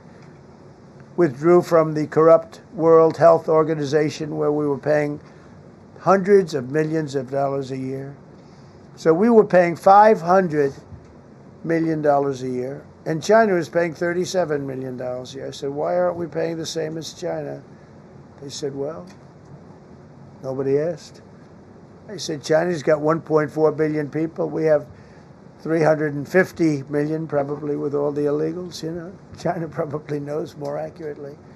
But we have much smaller in terms of the number of people. We have a much more powerful military, but we have much smaller. I rebuilt the military during my first term, by the way. And while they gave away a lot to Afghanistan, the Taliban, which was just horrible seeing them, every year seeing them do that military down some dirty street, is a disgrace. But while Biden gave a lot of it away, it's a tiny fraction compared to what we did. I rebuilt the military, and now we're continuing to build it, and bigger and better. We need it, peace through strength. But we withdrew from the corrupt World Health Organization. So I remember we were paying $500 million. They were paying 37 or 39 million, and I said, how come? So I withdrew, and they called, we'll give you the same deal that they had. I said, well, it should be less than that, because if they're at 37 and you have 3 times, 4 times the number of people, even maybe 5 times, I don't know. So it should be less, but I didn't want to chisel around. And I thought about it. So I could have taken 500 million to 37, and everybody knew it. I chose not to do it because it was actually very popular when I got out, because they were terrible. And so I chose not to take that deal. First thing Biden did is go back into it. You know what he paid? More than 500 million. So I actually called them. I said, you know, you can buy it for less. You can make a deal at 37. There's no reason to pay 500. They didn't care. They paid more than 500. Did you know that? They paid more than 500 million. I made a deal at 37. I could have had 37. They were public about it. We'll give you the same deal that China has for 37. And they paid $500 million. That's the way you ruin a country. And it's the same attitude that, you know, you have on everything else with these people. They were terrible. The anti-American UN Human Rights Council we ended. The UN Relief and Works Agency we ended. And the fake Paris Climate Accord, which was a ripoff of America, where we had to pay $1 trillion and they were paying nothing. China didn't kick in until 2035. We kicked in immediately. We were supposed to pay $1 trillion. Russia went to a standard of 1991, which was a dirtier standard. But we had to pay top dollar. So I terminated that. Another Rick.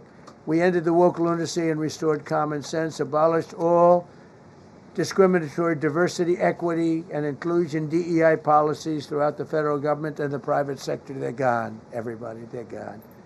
Terrible. Terminated the Green New Scam and ended the insane electric vehicle mandate. I love electric vehicles. That caused me a little problem with a man named Elon. But he understands, and he's a good guy. We get along. But I said, Elon, We can't have all electric cars. We just can't do it. I like the electric cars. I like his car. But in particular, I like his car. But we can't do that because some people don't want an electric car by 2030. And to build the power stations all over the country would have cost $4 trillion. $4 trillion. That's more than any country has. If you got China, the United States, and everyone, you couldn't do it. And it would have taken years. And yet they were supposed to be switching over electric vehicle mandate. Some people don't like electric cars. Some people want hybrids. Some people want regular gasoline-powered cars. We have more gasoline than anybody. And now with Venezuela, we have 62% of the market when you include Venezuela. So I ended the Green New Scam, and I ended the insane electric vehicle mandate. Now you can buy a gasoline-powered car, a hybrid, and you can buy a electric vehicle. I mean, if you think, if you want electric, you can buy it. Make a good deal on them right now because they made a lot of them. Permanently stopped Joe Biden's ridiculous CAFE standards. That's having to do with the environment, so ridiculous. Canceled the EPA's absurd, totally absurd, tailpipe emission standard, which made you spend hundreds of thousands. It made for hundreds of thousands of cars. The numbers, the cost numbers were incredible that the consumer has to pay. Imposed 25% tariff on all foreign automobiles and 100% tariff on Chinese cars, which don't come into the country because of tariffs. Only because of tariffs. We didn't have tariffs, you wouldn't have any car. We have now more car factories being built in the United States than ever before because of tariffs. If they take those tariffs away, China will eat our lunch. They'll take all of our car business. Now, there's another way of doing it, but it's more cumbersome, et cetera, et cetera. I don't want to scare you, but it's much more cumbersome, not as good for national security as this. We have a perfect system right now. We're making a fortune. We've never been stronger, and I hope the Supreme Court does the right thing for our country, because if they don't, it's such a problem. It's just so, it would be so sad. We're doing so well because of tariffs. And the people that are heading up the lawsuit, like there's a guy named Leonard Leo, who's a bad guy, and people that are very China-oriented and foreign car-oriented and foreign business-oriented, but in particular China, they're suing to get rid of tariffs because they don't want tariffs, like Coke. Coke has businesses outside of the United States. If you have them outside, you don't want tariffs. But because of tariffs, they treat us well. Without tariffs, they would treat us very badly. As you saw for many years, they respect us more now than they ever have respected us by a lot. And revoked the California emissions waiver to stop San Francisco communists from regulating the automobile industry and destroying automobiles and the industry in the nation. I was with Bill Ford of Ford Motors. I was with all the people at General Motors the other day, and they are making more money and building more cars than they are doing so good. All because of tariffs and what I've done. And they're building their plants all in the United States. Reopened Anwar for drilling. That's a big deal. Launched a massive Alaskan pipeline project to export natural gas to Asia. We made a deal with South Korea and with Japan that gives us money, the likes of which nobody's ever seen before. Signed executive orders to end Biden's war on coal and I say clean, beautiful coal. I never say the word coal. It has to be preceded by the words clean, beautiful coal. And put miners back to work. The miners love Trump. I think I got 100% of their vote. We banned transgenders from the military. We don't want transgender in the military. Ordered reinstatement of patriots expelled from our military with full back pay. So we had some people that were terminated, and they're coming back into our military. Fired the woke boards of visitors at our military service academies. The boards of visitors were run by radical left, maybe communists, maybe not, but they were still heavily radical left, and they were bad for us. Signed an executive order to remove anti-American propaganda from federal museums and national parks. required the federal employees to return to work in person or be fired. We don't want them sitting in their home or in their bed working. We want them in an office that we're paying for in Washington, D.C. or wherever it may be. And we've largely taken care of that mess. That was crazy. I guarantee you they're out on the ball fields. I guarantee you they're out playing golf. And you can't run a country or a company that way. I think it's happening even so with countries and companies. But we had so many of our federal workers, they wouldn't come into work. Signed an order banning all government censorship and restoring free speech. Made it the official policy of the United States government that there are only 2 genders. This was not a tough one. 2 genders. Can anybody guess what they are? Male and female. I think the Democrats know that too, but they refuse to admit it. Ban the use of puberty blockers, hormone injections, and other chemical and surgical mutilation of children. Can you imagine saying this 15 years ago? That we banned the use of puberty blockers, hormone injections, and other chemical and surgical mutilation of our children. You know, when I say it, I say, do I have to say that? I actually ask my people today, yes, sir, because people, that's where the country went. Banned men from playing in women's sports. Big Supreme Court case on that. I mean, I can't believe it. Some of the justices were fighting hard for men to be able to play in women's sports, a couple of them. I can't imagine it, but I think anybody that rules that way should lose a lot of credibility. But we banned men from playing in women's sports. All you have to do is look at the records, look at weightlifting records, look at swimming records, look at track and field. It's not fair. It's very demeaning to women. Banned transgender ideology and critical race theory from our schools. Secured unprecedented settlements with Brown University, Columbia University, and many other colleges, including the University of Pennsylvania, where I went, the great old Wharton School of Finance. To restore fairness and merit, we're working with Harvard right now. They've been very anti-Semitic. Terrible what they've done. And we'll see what happens. I hear we have a deal, but who the hell knows with them? They have a lawyer that wants to show how hot he is. Ended taxpayer-funded student loan forgiveness for radical left and anti-American activists. Can you believe it? Began the process of abolishing the Federal Department of Education and returning education back to the states. And Linda McMahon is doing a fantastic job. Ended Joe Biden's weaponization of our government and removed his hand-picked radical left Marxist prosecutors from the Department of Justice, like deranged Jack Smith. He's a sick son of a bitch. They gave me the worst of the worst. And here I am. How did that happen? How did that happen? He's a sick guy, and Letitia James is sick, and Alvin Bragg is sick. They're sick people. And others. Fani, you can't call her Fanny. She doesn't like it. She wants to be called Fani. Fani Willis. I won. Can you imagine? Putting somebody through that? And then if I suggest that somebody may be guilty of a terrible crime, oh, he's weaponizing government. Trump is weaponizing government. It's terrible.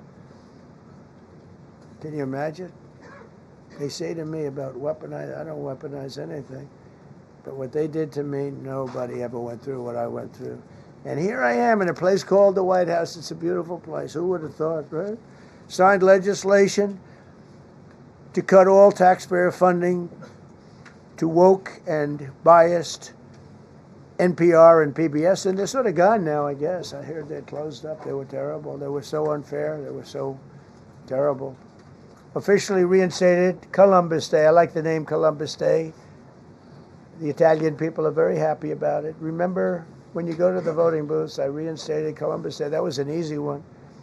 Christopher Columbus. Cut Social Security wait times by 50%, serve 65% more Social Security recipients by phone, and are on track to doubling the service and performance compared to the Biden administration. We're 2.5 to 3 times better and faster.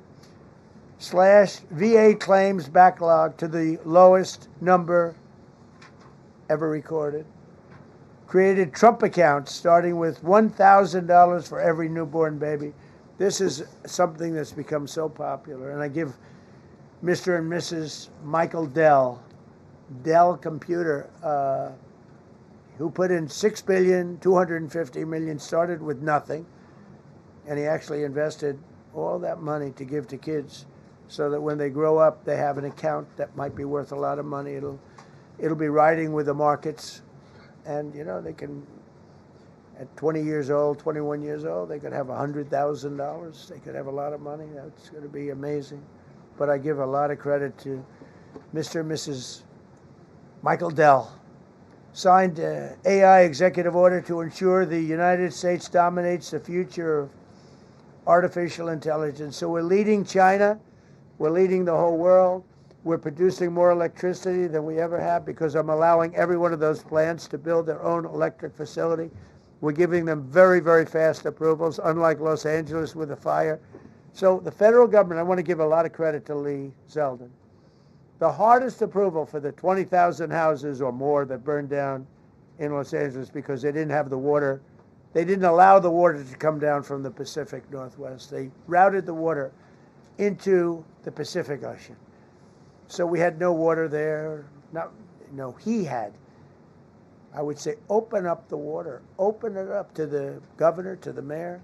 They didn't want to do it. They wanted to protect a tiny little fish that's, I said, how can you have a fish when you don't have any water? It was just an excuse, I guess. But it's amazing. We took 20,000 houses. And Lee Zeldin, the toughest permit is from the federal government. Within 2 weeks, every single permit was given to the people to build their houses. Then you have the incompetent mayor of Los Angeles. He's neutral, who decided to go to Africa during the fire. So you have this incompetent mayor. And I had it out with her the night when I got, right after the fire, I went there. She said, we're working on it so that we can have everybody starting to build within 2 or 3 years. Remember that? I said, you mean 2 or 3 days? No, I mean 2 or 3 years. And the place went crazy. Well, they still haven't gotten their permits. But every federal permit, every single one has been given a year ago. And Lee Zeldin has done a great job. And he's done a great job in the approval of all these big plants and factories and all of the electricity that they're creating for themselves. I said to Zuckerberg, I said to all of them, I said to Jeff Bezos, I said to everybody. Mark Zuckerberg couldn't believe it. He said, where are we going to get all the electricity? Because you need double the electricity that the country currently makes just to fire up those big plants. I said, well, nobody can do that. So what we're going to do is let you make your own electricity. Nobody believed it. And I said, we're going to get you fast permits. So we get them within 2 weeks. And they're coming up with some of the most incredible electric plants you've ever seen. So each one of those massive buildings, AI or otherwise, is building their own electricity. They're building their own plant. And it's incredible. Many of them are under construction already. They're going to have, we're leading AI and we're leading China by a lot. Established a MAHA presidential commission, banned many artificial food dyes, as you know, issued new vaccine recommendations, and created new real food pyramid. And Bobby and Dr. Oz have been incredible. Provided $12 billion in aid for American farmers. Just gave them $12 billion in aid because they got screwed by other nations. And the number of drug dealers have fallen every single month since I took office. Drug dealers are way down in the United States. And that's a small version of what's sitting right there. That's just a small version. We took a country that was dead, and it's the hottest country in the world right now. And that's after 1 year. So let's go. That's a lot of people. All right, please. Yeah, go ahead. Thank you so much, Mr. President. I have 2 questions for you. One, do you want your Board of Peace to replace the UN? Well, it might. I mean, the UN just hasn't been very helpful. I'm a big fan of the UN potential, but it has never lived up to its potential. The UN should have settled every one of the wars that I settled. I never went to them. I never even thought to go to them. They should be able to settle those wars. They don't. I believe you got to let the UN continue because the potential is so great. And I wonder, you invited Lula from Brazil to be part of the Board of Peace. I did. What role do you I did. expect him to play, especially A big role. I with like him. Venezuela? Yeah, And I like another one, because the Are you from Brazil? Yes. The EU and Mercosur just signed a trade agreement this weekend, which is going to be the biggest trade zone, free zone in the world. Right. At the moment, you are talking a lot about tariffs. What is your reaction to that? So, two questions, Lula. Well, look, I just think this. I think we have trade like we've never had before. We're doing better in trade than we ever have before. We're not being ripped off by every country in the world like we were before. We're doing numbers that nobody's ever thought possible. We're the richest we ever were. It's because of tariffs and the proper use of tariffs. And we're also the most secure. As an example, Iceland, without tariffs, they wouldn't even be talking to us about it. So we'll see what happens. I think it's going to work out quite well. Yeah, right behind. Thank you, Mr. President. How would you characterize your relationship with Emmanuel Macron and Keir Starmer right now? And have you spoken to them since your Truth Social post last No, I night? haven't, but I think I get along very well with them. I mean, they always treat me well. They get a little bit rough when they're, when I'm not around. But when I'm around, they treat me very nicely. And, I like both of them. They're both liberal. They've got to straighten out their countries. You can't, London is having a lot of problems. And if you look at Paris, got a lot of problems. They have two problems, immigration and energy. They got to stop with the windmills, and they got to go back like UK has an unbelievable asset called the North Sea.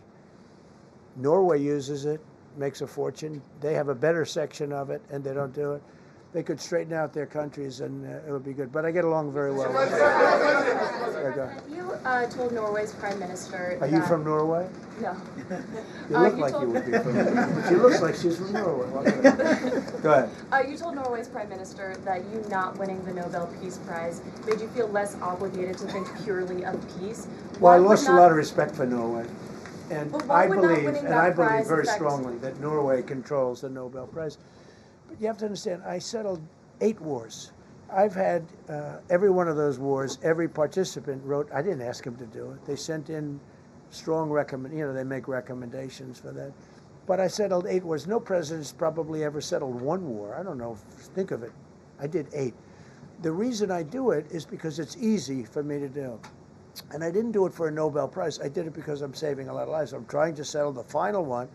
I'm trying to do Russia-Ukraine. And when Russia's ready, Ukraine's not. When Ukraine's ready, Russia's not. But they're losing 25,000 people a month on average. And I'm trying to get that one done. But no, I feel that Norway has tremendous control over who gets the Nobel Prize, despite what they say. How far are you willing to go to acquire Greenland? You'll find out. Mr. President, Kevin Hassett has said that those $2,000 tariff rebate checks would be up to Congress to decide whether or not to disperse that. Do you agree with Kevin Hassett on that, or do you think you can do that unilaterally? No, I don't think we would have to go the Congress route, but we'll find out. The reason we're even talking about it is that we have so much money coming in from tariffs that we'll be able to issue at least a $2,000 dividend and also pay down debt for the country. But we'd do a $2,000 dividend to the people of our country. Would probably set a limit of, income limit where it made sense. But we will be able to make a very substantial dividend to the people of our country. I believe we can do that without Congress. Last night on Truth Social, you said that the British plan to hand the base of Diego Garcia over to Mauritius and then rent it back was an act of great stupidity. Previously, you backed that deal. Is it now your position that the deal should not go ahead? I think that they, when they originally were going to do it, they were talking about doing some concept of ownership. But now they're looking to essentially just do a lease and sell it. And I'm against that. It's a reasonably nothing like Greenland, but it's a reasonably important area of the globe. Not to anywhere near Greenland, but I think they should keep it. I don't know why they're doing it. Do they need money? Mr. President, with your support to the Syrian government, most probably you avoided another civil war and a bloodshed in Syria, especially after the fall of the regime. I did a good job. I did a good job. And, the Syrian government, the last 2 weeks, had to use some force to implement its force on specific areas.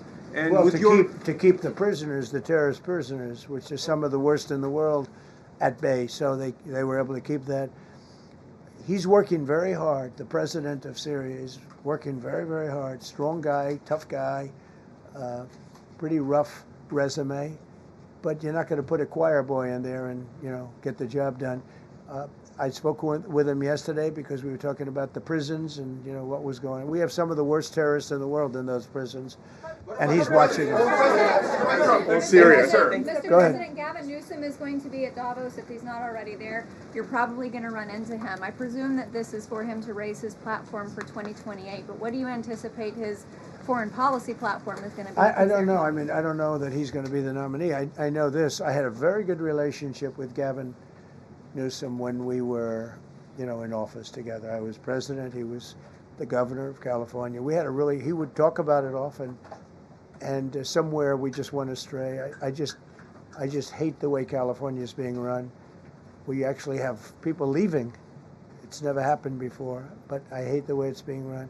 He and I had a very good relationship, really close to the word exceptional, but now we seem not to. Thank you, President Trump. President Trump, you spoke earlier. Mr. President, you've been hearing from allies. Thank you. No, Thank you so much, President Trump. Kara Castronova from Lindell TV, and you spoke earlier about the 2020 election. Now that Maduro is in U.S. custody and he was criminally charged, has any more information emerged that you could share with us regarding Venezuelan election software and Venezuelan ties to tampering with the 2020 election? And would you consider speaking to Maduro personally in prison in New York to get some answers on Venezuela's involvement with the 2020 election? No, I don't think I would be doing that. I think my lawyers would be very unhappy if I did that. Yeah, they've learned some things. Please. What happens to the tariff threat to Greenland if the Supreme Court comes out and rules against you on the tariffs? And well, I'll have to use something else. I mean, are look, you willing to use force? you know, take a look at the word license. Take a look at other things. I mean, we have other alternatives. But what we're doing now is the best, the strongest, the fastest, the easiest, the least complicated. Sir, if you move ahead with the Greenland-related tariffs on Europe, you secured almost $1 trillion of commitments from them to invest in the United States. Does that go kaput out the window if that happens? I doubt it. Look, they need that agreement very badly with us. They really do. They fought very hard to get it. So I doubt that, but we'll see what happens. We have a lot of meetings scheduled on Greenland. I'm leaving tonight, as you know, for Davos, and we have a lot of meetings scheduled on Greenland. And I think things are going to work out pretty well, actually. Thank you, Mr. President. Could you still go to Paris for the G7 emergency meeting as offered by President Macron? No, I wouldn't do that.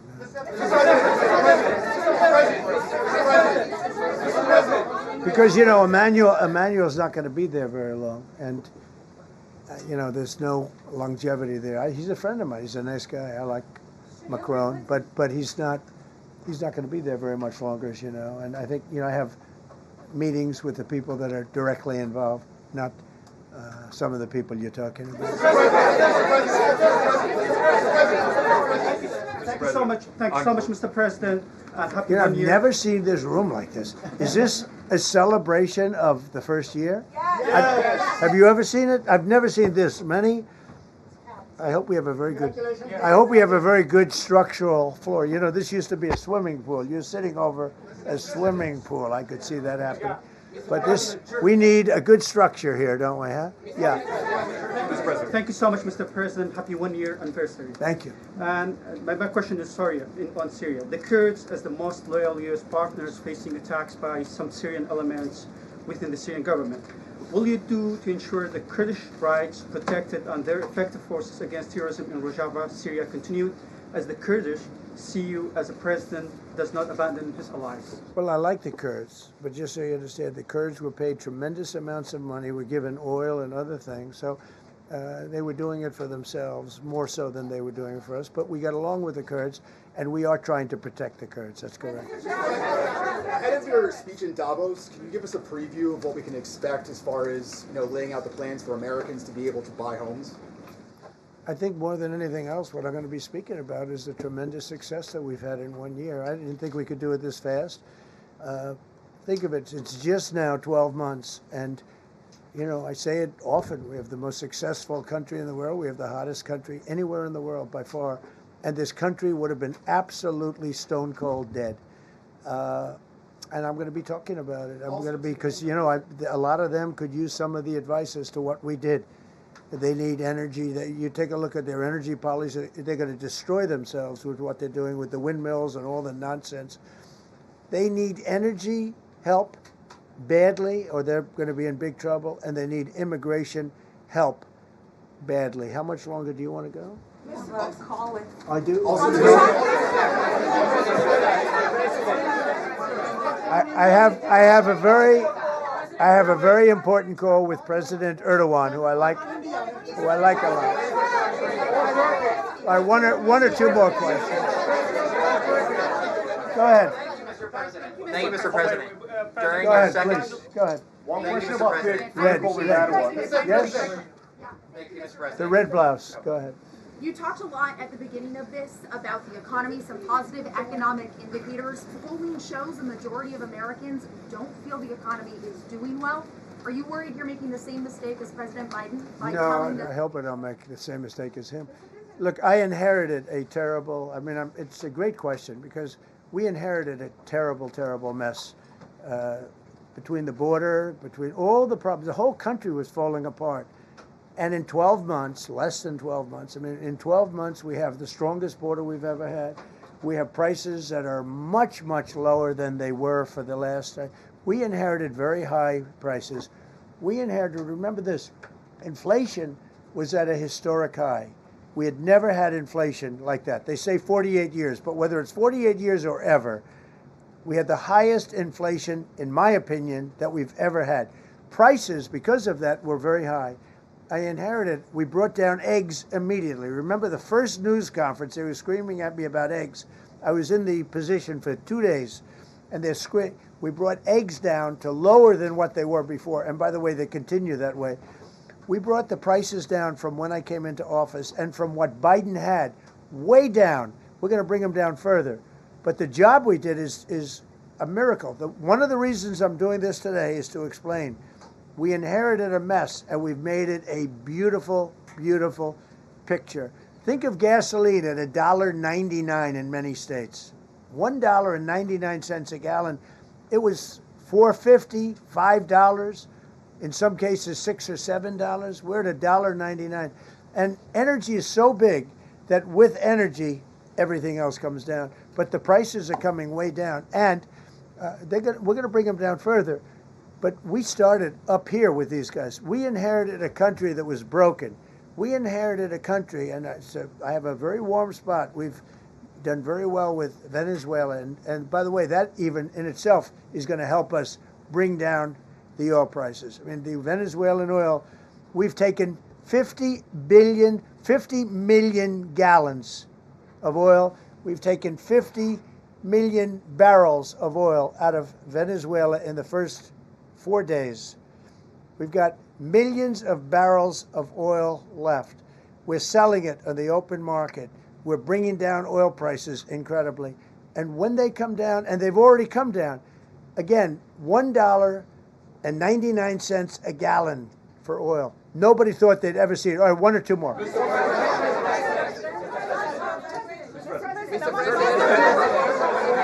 Go ahead, go, yes. I want to ask you about Iran. Is the military option still on the table? And can you assure us that the killing in Iran has stopped? And when regard to the Peace Council, which members have to pay $1 billion? So with Iran, are you from Iran? No, I cover the White House. Where are you from? I'm Palestinian American. So with Iran, they were going to hang 837 people, and I let them be known that, and we let them know that if that happens, that will be a very bad day for them. And they decided not to do it. They didn't hang the people. I can't tell you what's going to happen in the future, but supposedly they've taken that off the table. But they were going to, last week, they were going to hang on Thursday or Wednesday. They were going to hang, I think, 837 people, and they didn't hang anybody. So we're just going to have to see what happens with Iran. Is the military option off the table?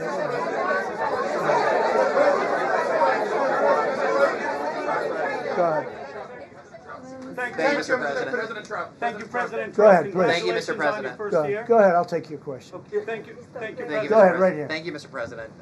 You promised during your second inaugural to always put America first. I'm curious, how would you winning the Nobel Peace Prize improve the lives of average, everyday Americans? Why is this prize so important? It wouldn't improve the lives of any, but what improved the lives of people are people that are living. I saved probably tens of millions of lives in the wars. You know, if you add up the numbers, just if you look at any one of those wars, you're talking about millions of people. You multiply it times 8.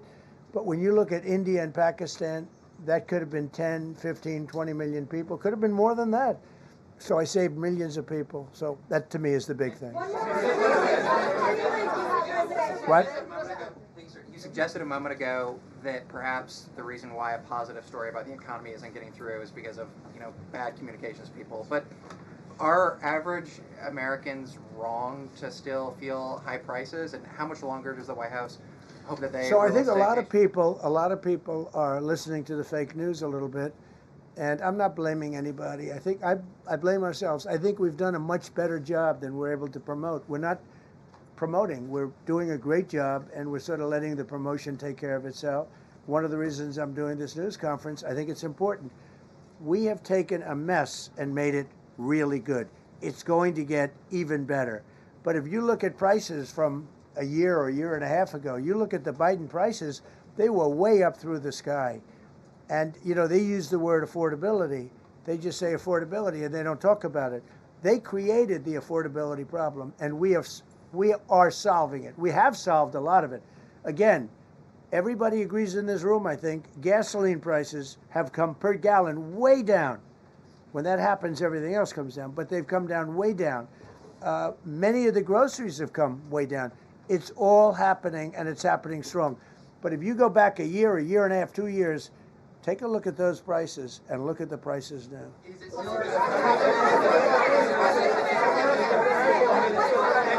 Mr. President of Venezuela, you made a condition. Where are you from? I'm from Spain. Nice place. Thank you. You made a condition that the political prisoners should be freed. It seems that they are not being as fast as they promised in the beginning. Would that be an issue for the current government? They've agreed that they're going to let, I guess, most of them out. Or depends on what they did. But they have released a lot of. Released a lot of political prisoners in Venezuela. Mr. President, earlier on last year, you had indicated that you wanted to take back the Panama Canal. I know we've heard a lot about Greenland. Is that still on the table? I don't want to tell you that. Sort of. I must say, sort of. That's sort of. Okay, one more. Yes, blonde, blue. Yes, go ahead, ma'am. Go ahead with the blue, holding the computer. If a consequence of your determination to take control of Greenland is the ultimate breakup of the NATO alliance, is that a price you're willing to pay? You mean the breakup of it's very interesting. The NATO alliance. So I think something's going to happen that's going to be very good for everybody. Nobody's done more for NATO than I have, as I said before, in every way. Getting them to go up to 5% of GDP was something that nobody thought was possible, and pay. At 2%, they weren't paying. At 5%, they are paying. And they're buying a lot of things from us, and they're giving them, I guess, to Ukraine. That's up to them, but they're giving them to whoever they're giving them to, but they're buying a lot. I think that we will work something out where NATO is going to be very happy and where we're going to be very happy. But we need it for security purposes. We need it for national security and even world security. It's very important. How about it? Thank you very much. First of all, last year you told me that you believe that the reason you won the election is because God put you in this place so that you could save the world. Looking back 1 year, do you feel like God is proud of the effort that you've put in? I do, actually. I think God is a very religion. You know, we're protecting a lot of people that are being killed, Christians, and Jewish people, and lots of people are being protected by me that wouldn't be protected by another type of president. No, I think a lot of people are very proud of the job we've done. We've had an amazing year. This has been one of the greatest years. Even some people that wouldn't necessarily love me instinctively, they're saying this was an incredible year. We've had an incredible year economically. Look at our border. Our border was a disaster. People poured. It was an invasion into our country of a lot of very bad people. Good people too, but a lot of very bad people from prisons and drug dealers and gangs and horrible people, murderers, thousands and thousands of murderers allowed into our country. And we now have the strongest border of any country. There's probably not a country, I guess North Korea has a pretty strong border, by the way, but there's not a country in the world that has a border like we do. And we took it from the worst border. We had the worst border in the world. Now we have one of the strongest borders in the world.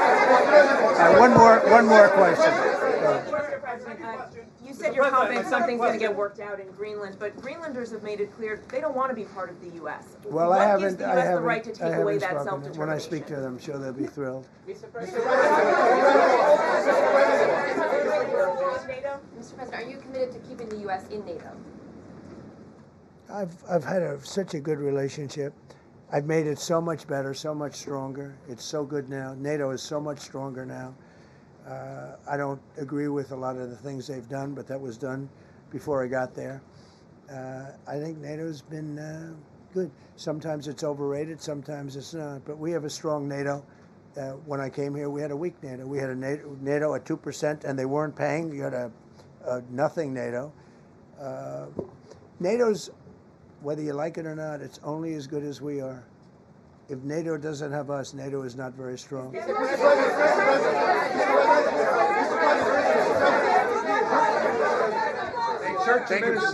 no, behind you, please.